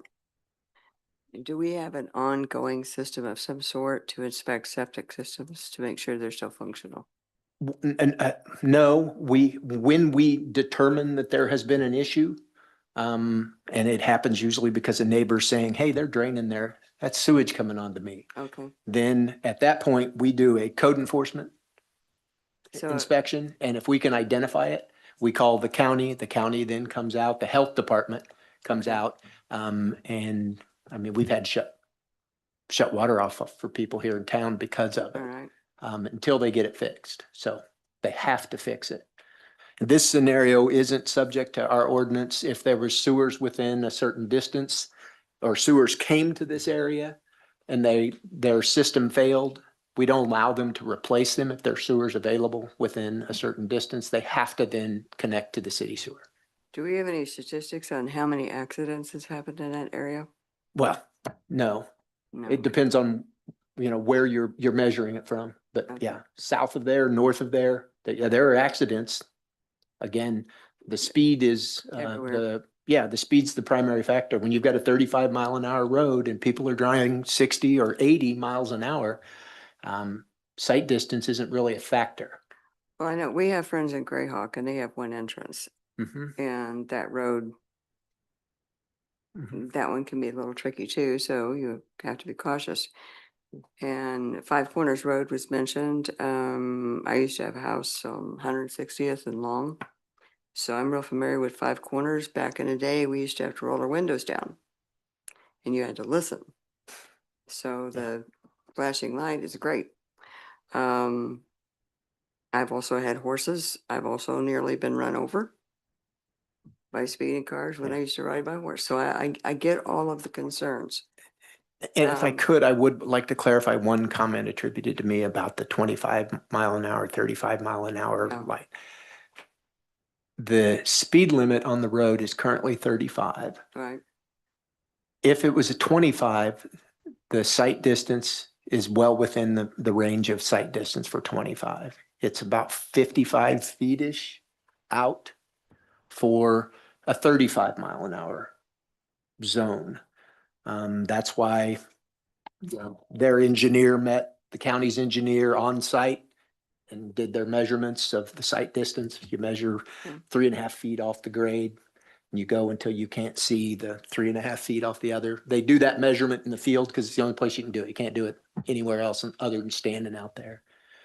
And I don't know if their engineer or the county engineer made the recommendation of the flashing beacon with the, that yellow sign that says speed limit, slow down. But they do make a good point that if the HOA is responsible for that flashing, the insurance is going to be interesting.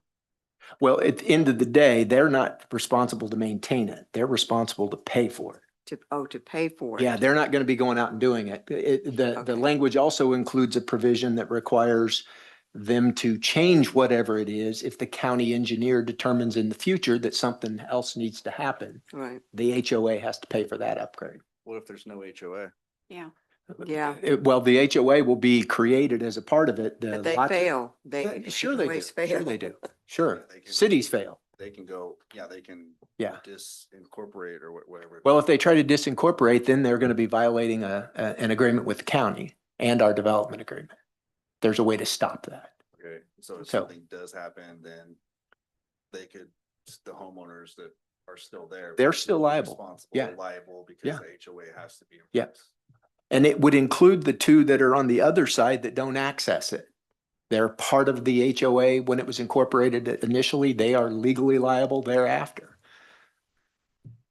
If the association has something, you can't skirt it by just killing it and then saying, well, there's nothing there to go after.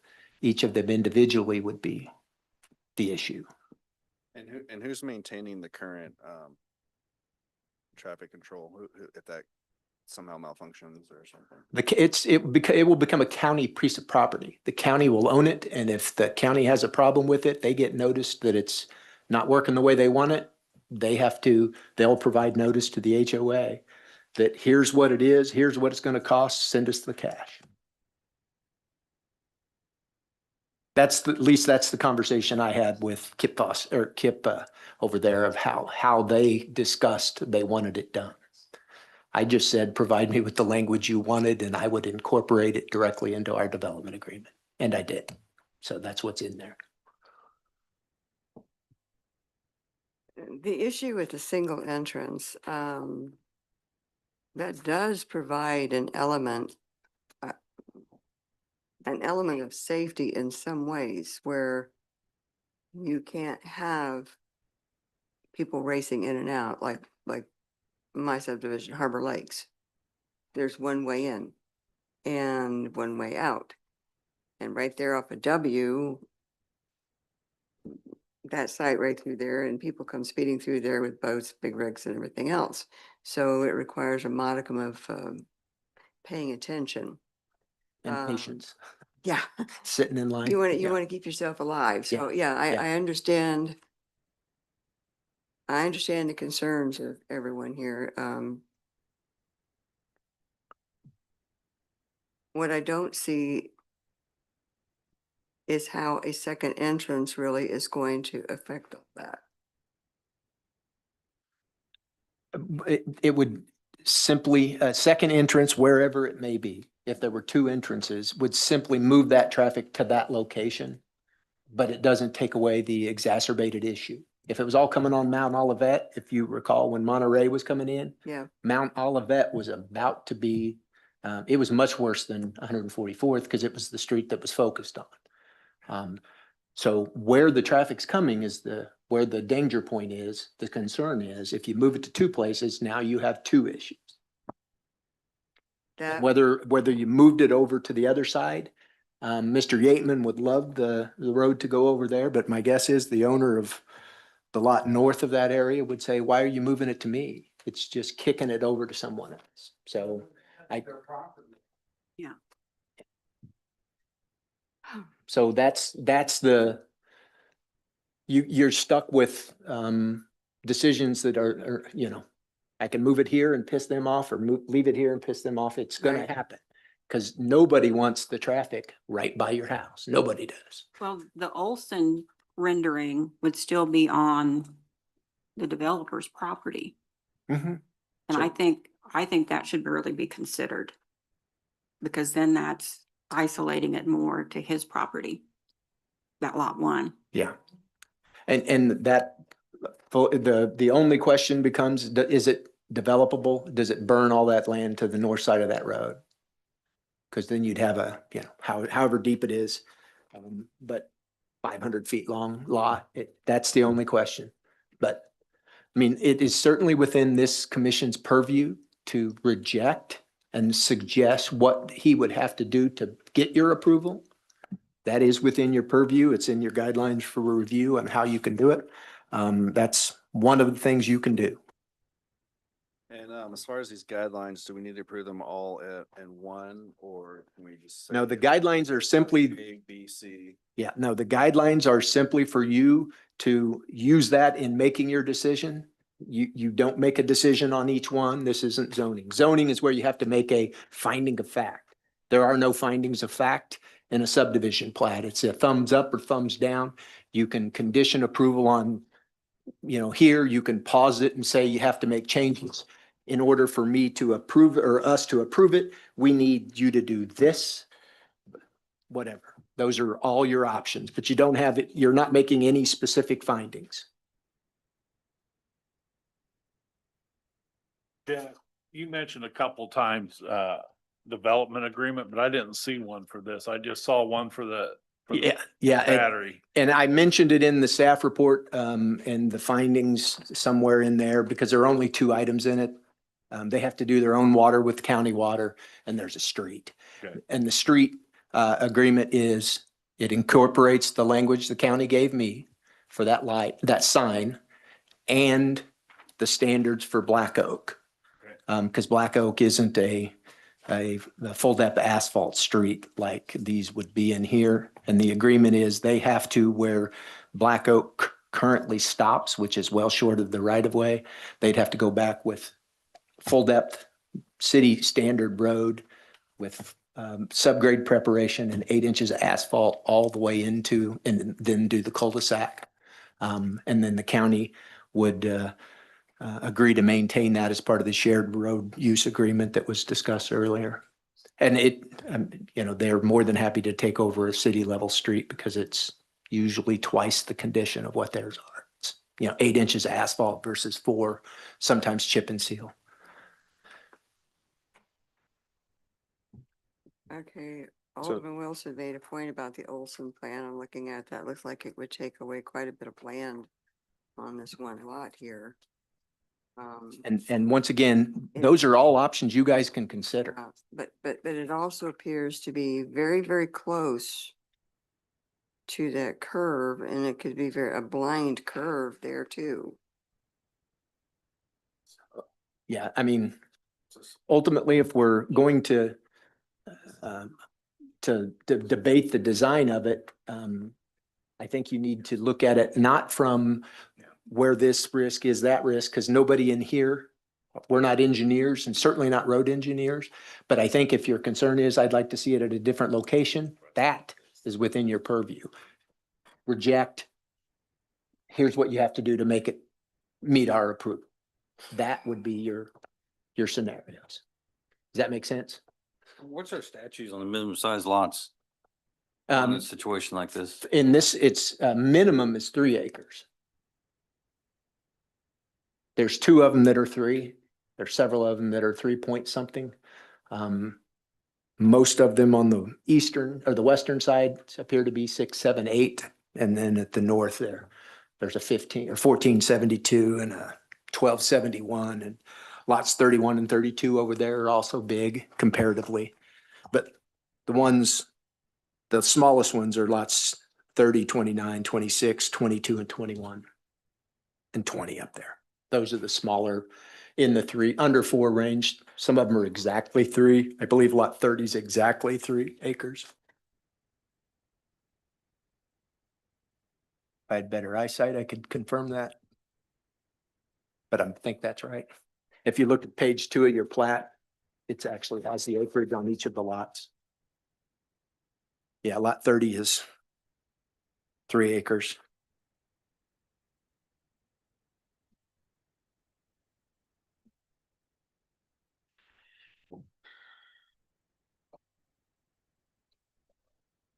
So Who's gonna go out? What are you guys looking at? trying to get my phone to open. Yeah, so lot 30 is 3 acres. Lot 29 is 3 acres. Lot 28 is 341. And 27 is 381.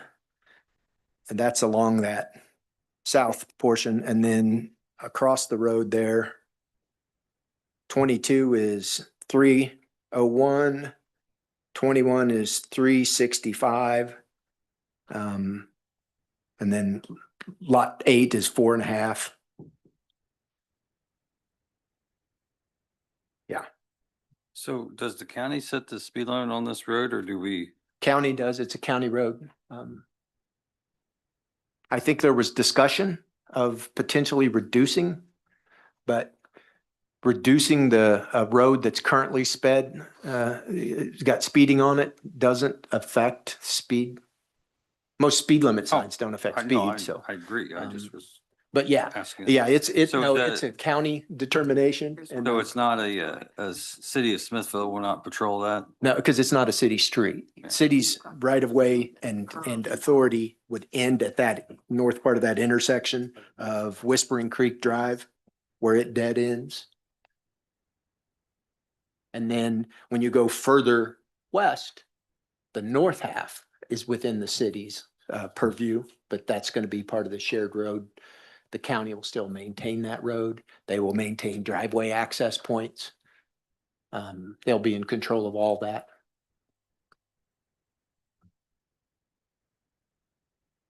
But only on the ones that's a shared road. When they get up into it, it'll all be city streets, 100% city maintained. City controls driveway access points. Kind of like Harbor Lake says.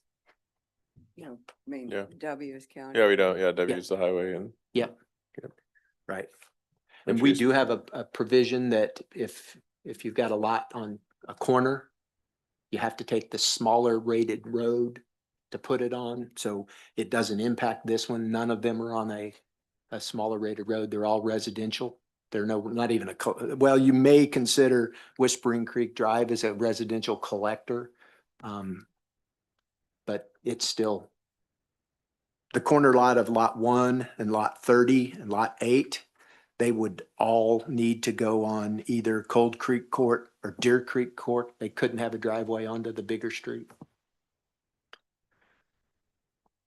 Because you lessen the number of potential conflicts by making them come out and then come to an intersection, which is usually better. And as it relates to the lighting question that was brought up earlier as well, we require lights at intersections, primarily because dark intersections are bad. So lights at all the intersections so that you can see better. So you can see a car that's sitting there, whatever. So all the and ends of road. So all the cul-de-sacs will have to have a light in it. And all the intersections will. There will definitely be. Yeah, you're gonna have 8, 1, 2, 3, 4, 5, 6, 7, 8, 9 lights. We don't yet require shielded lights then, do we? Well, in this, it's out in, it's Clay Plat Electric and I don't believe they offer. So, No. but there will be more lights on the 30 houses than there will be at the intersections of these streets.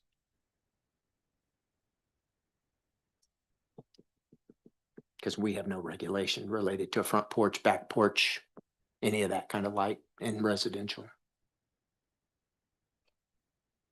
If it was commercial, you can't shine it into your neighbor, but we don't have a regulation that prohibits you shining your light into your residential neighbors.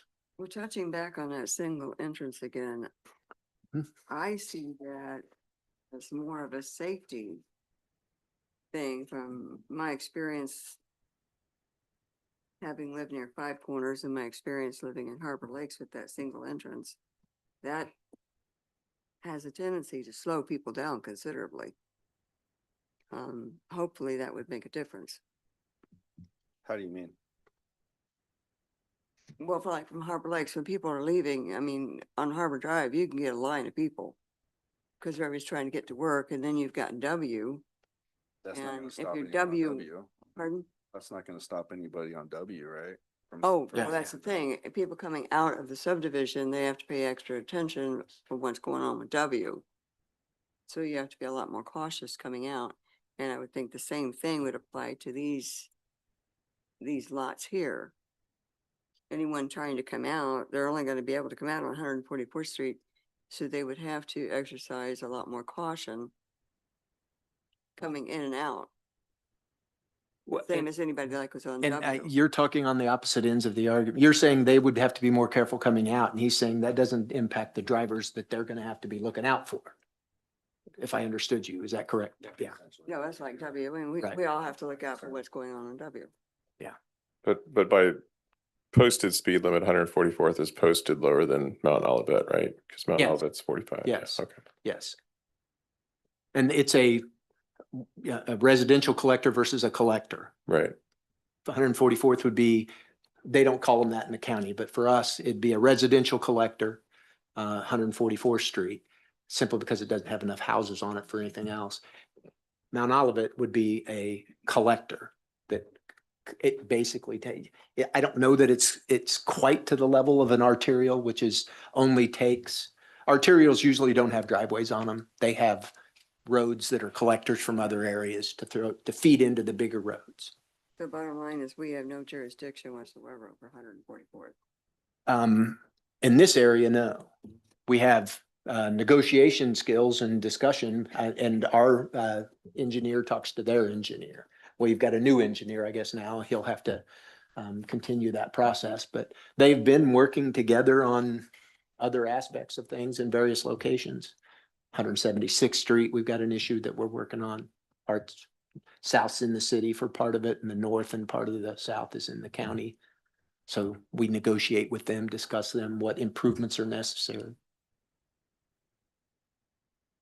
This is All right. probably a far-fetched question, but if the entrance stays on 144th Street, what would the chances be of getting a stoplight there?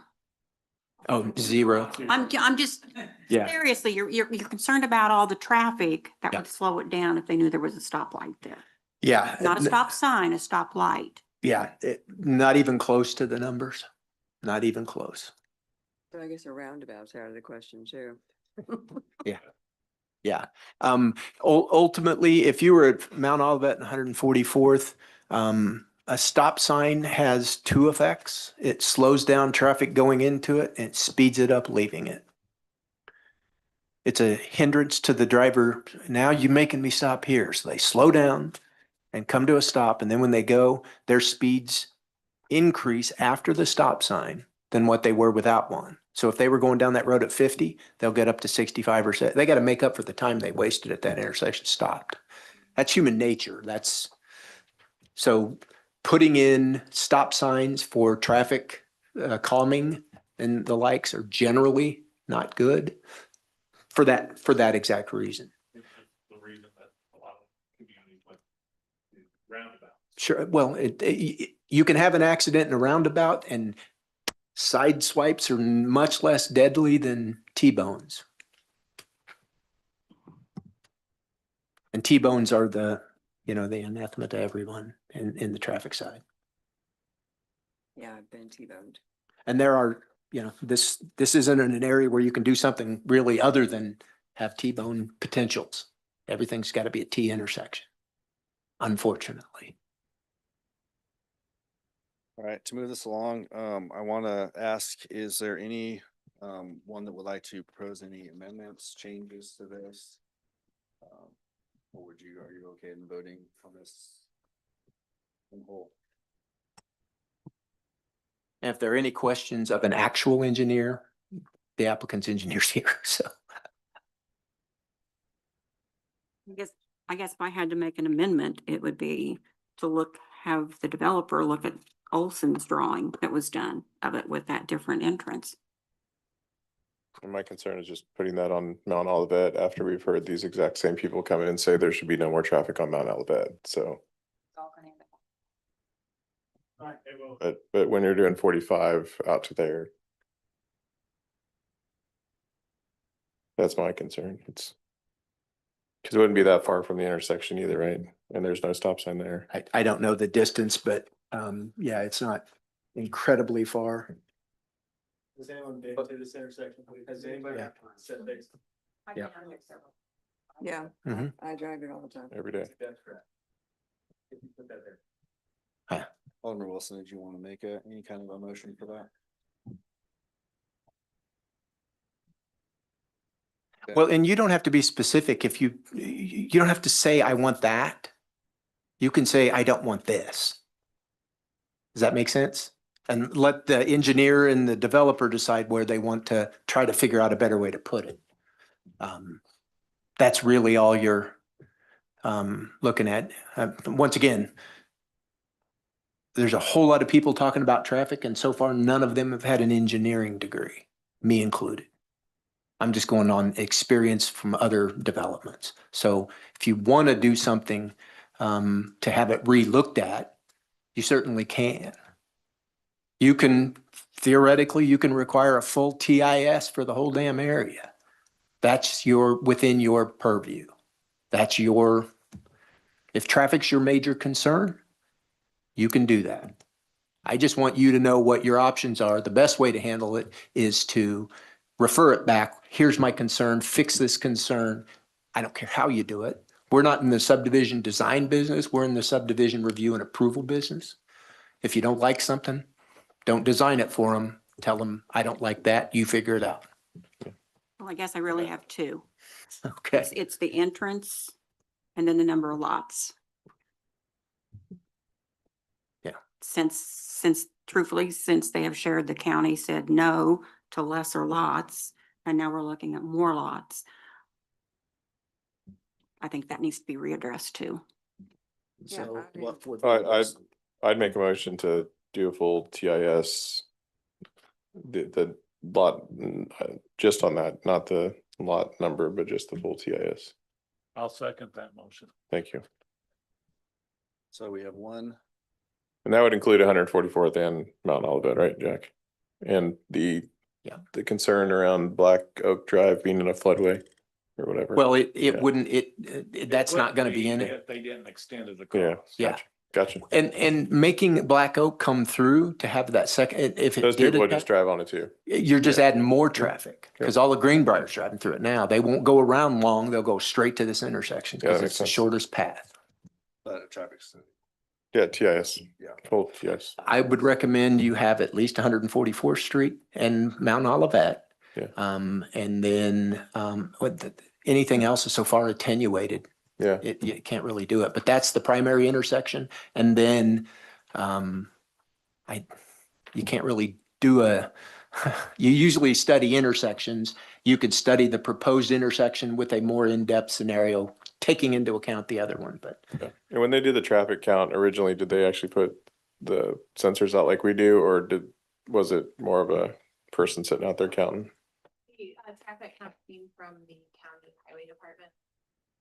So we don't know if it was done with the machine or if it was done with the person. Yeah. Okay. however they do their counts for their maintenance. That's. I how- just know in the past, your departments put out our sensors and Yeah. it actually counts speed too, so we know how many Those, people and are those, speeding. all of those sensors have now failed. They're way outside their life. Right, but yeah, that's, They won't charge anymore. yeah, would a full TIS include speed and, No, it wouldn't. The general rule is you're focusing on the traffic and what traffic would be generated out of there, and you calculate the traffic of all these folks and their kids. So you gotta kind of, they make estimates. There's a book on how to do it, full book. we get a vote on the amendment, John? And you may have better information to provide them. Lindsay is the traffic engineer. She's done traffic studies that you guys have seen in the past as well, so. I did include the information from the trip generation manual. So this development would generate approximately 136 entering trips per day and 137 exiting trips per day.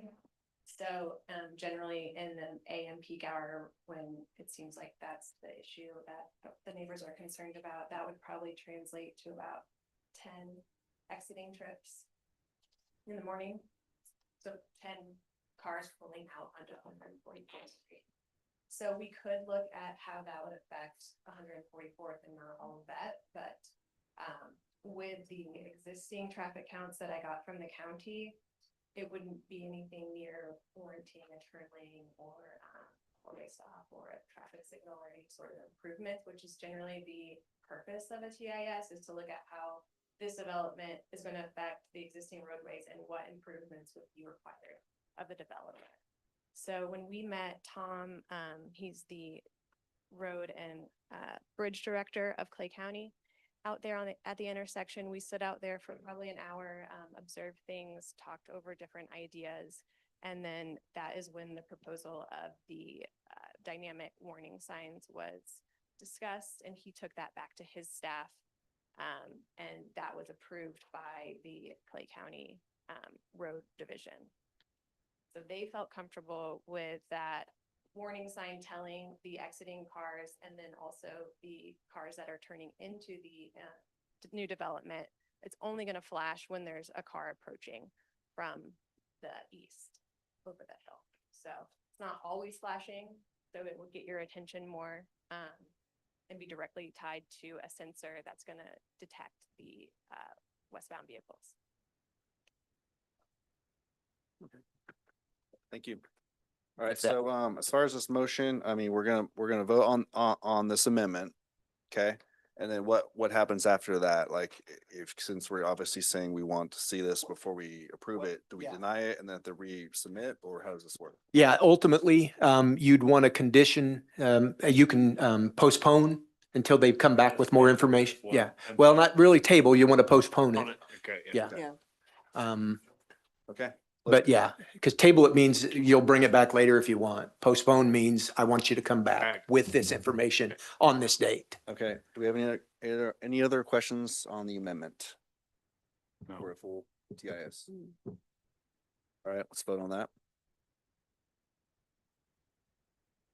It's a good question.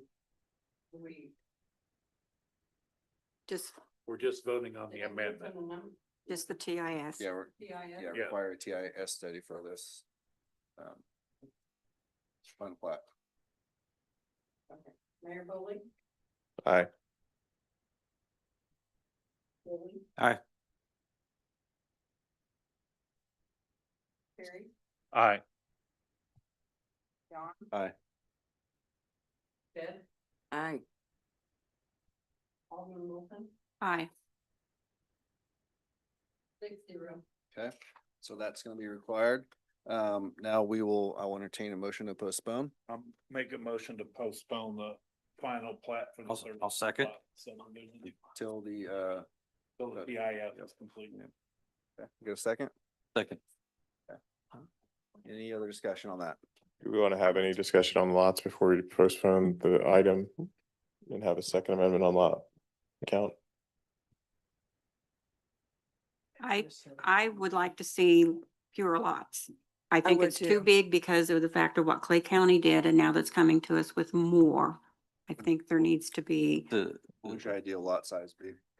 the lot size. Or the- So there's a Not less than 5. motion by Alderman was thinking Wilson not and less than second by 10. Deb. So Linda can keep track. If I may, if I may clarify, on the postponement portion of it, when that comes up, it should be at least 2 meetings out. So she has enough time to do the, We That's fine. postponed, the motion was to postpone it until the TIS is complete. okay, so then we can, I just need to, I'll ask you to amend that because otherwise we'll have to renotice everything and bring it all back if we don't have a date certain when we leave. But when we So make if a- we set it for the October meeting, then we know, So we just, and the postponement, we'll postpone until October. yes, that, to the October meeting, instead of just postpone until it comes back. I'll amend the motion to. Yeah. Okay, well, we have another motion right now to talk about the lot size. Melissa, A second. got a second here. Any discussion on that? But if we amend the lot sizes, what code or rule are we following that the city has to justify that? Or can we just say that we just want bigger lot sizes? I mean, there has to be some type of justification of that situation, isn't it? Well, it's more of a scenario, again, your guidelines for review are on the guidelines for review. If you can find one there, that would be it.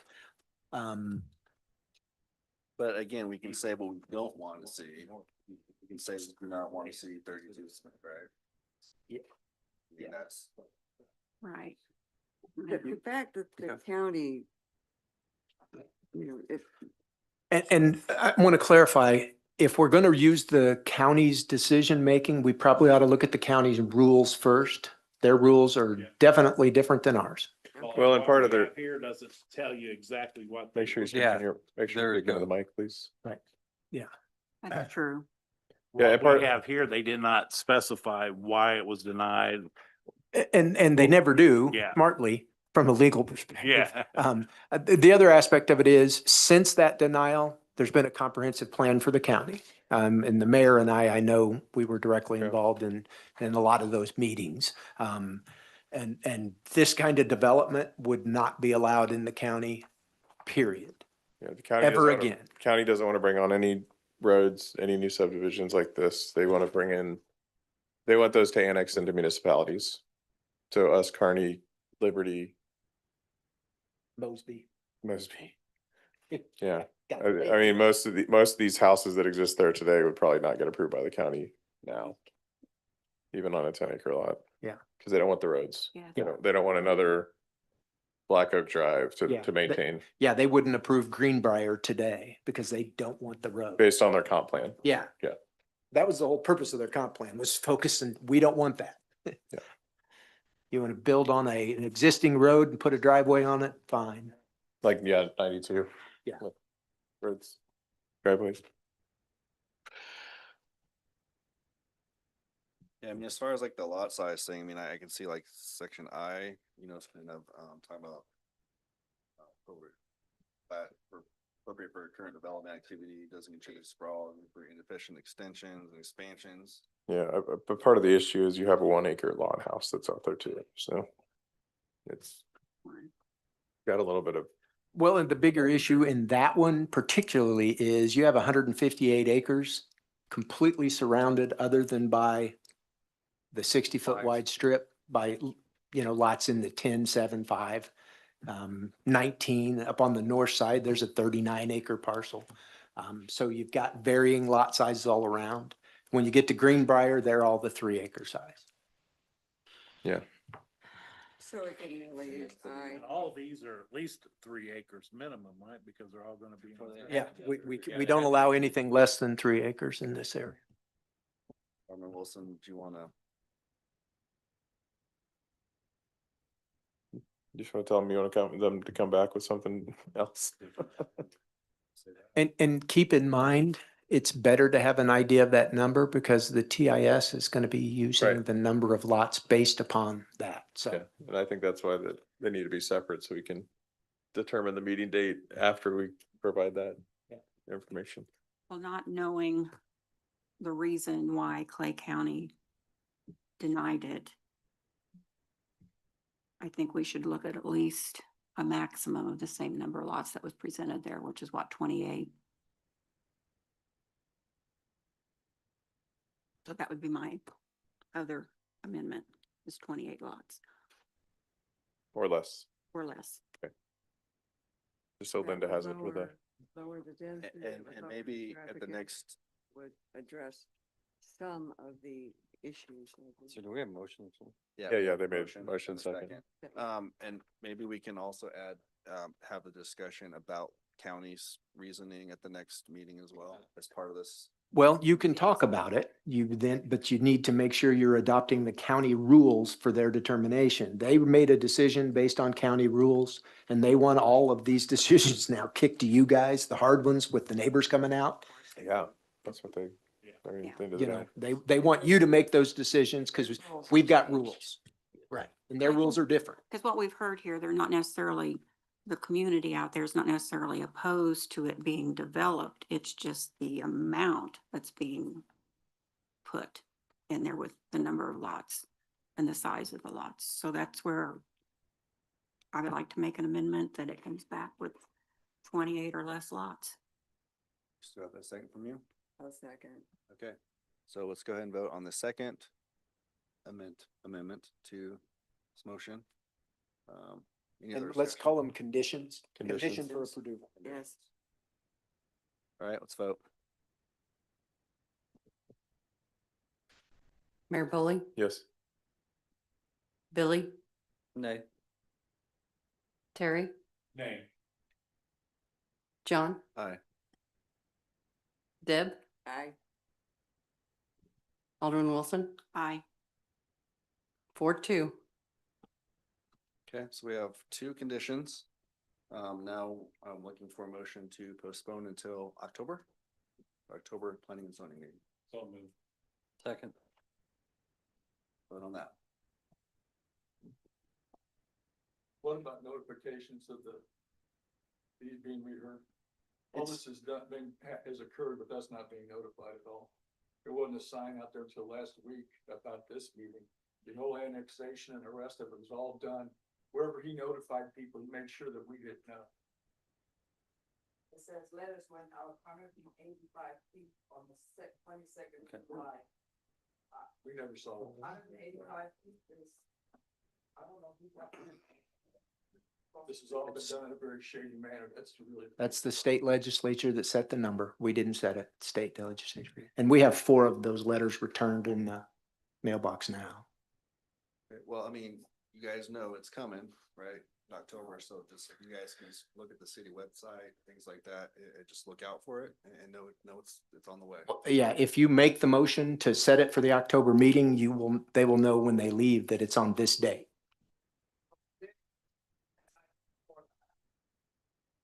But you all did it. That was very helpful. Otherwise, I would have never known about it.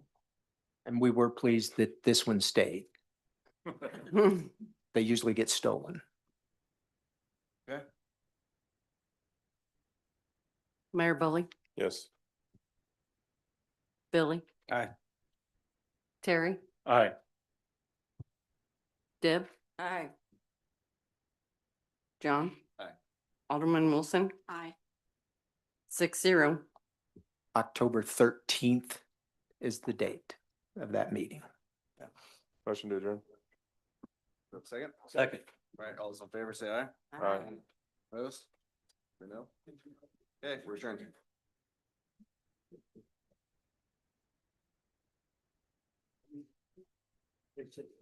Oh. 13.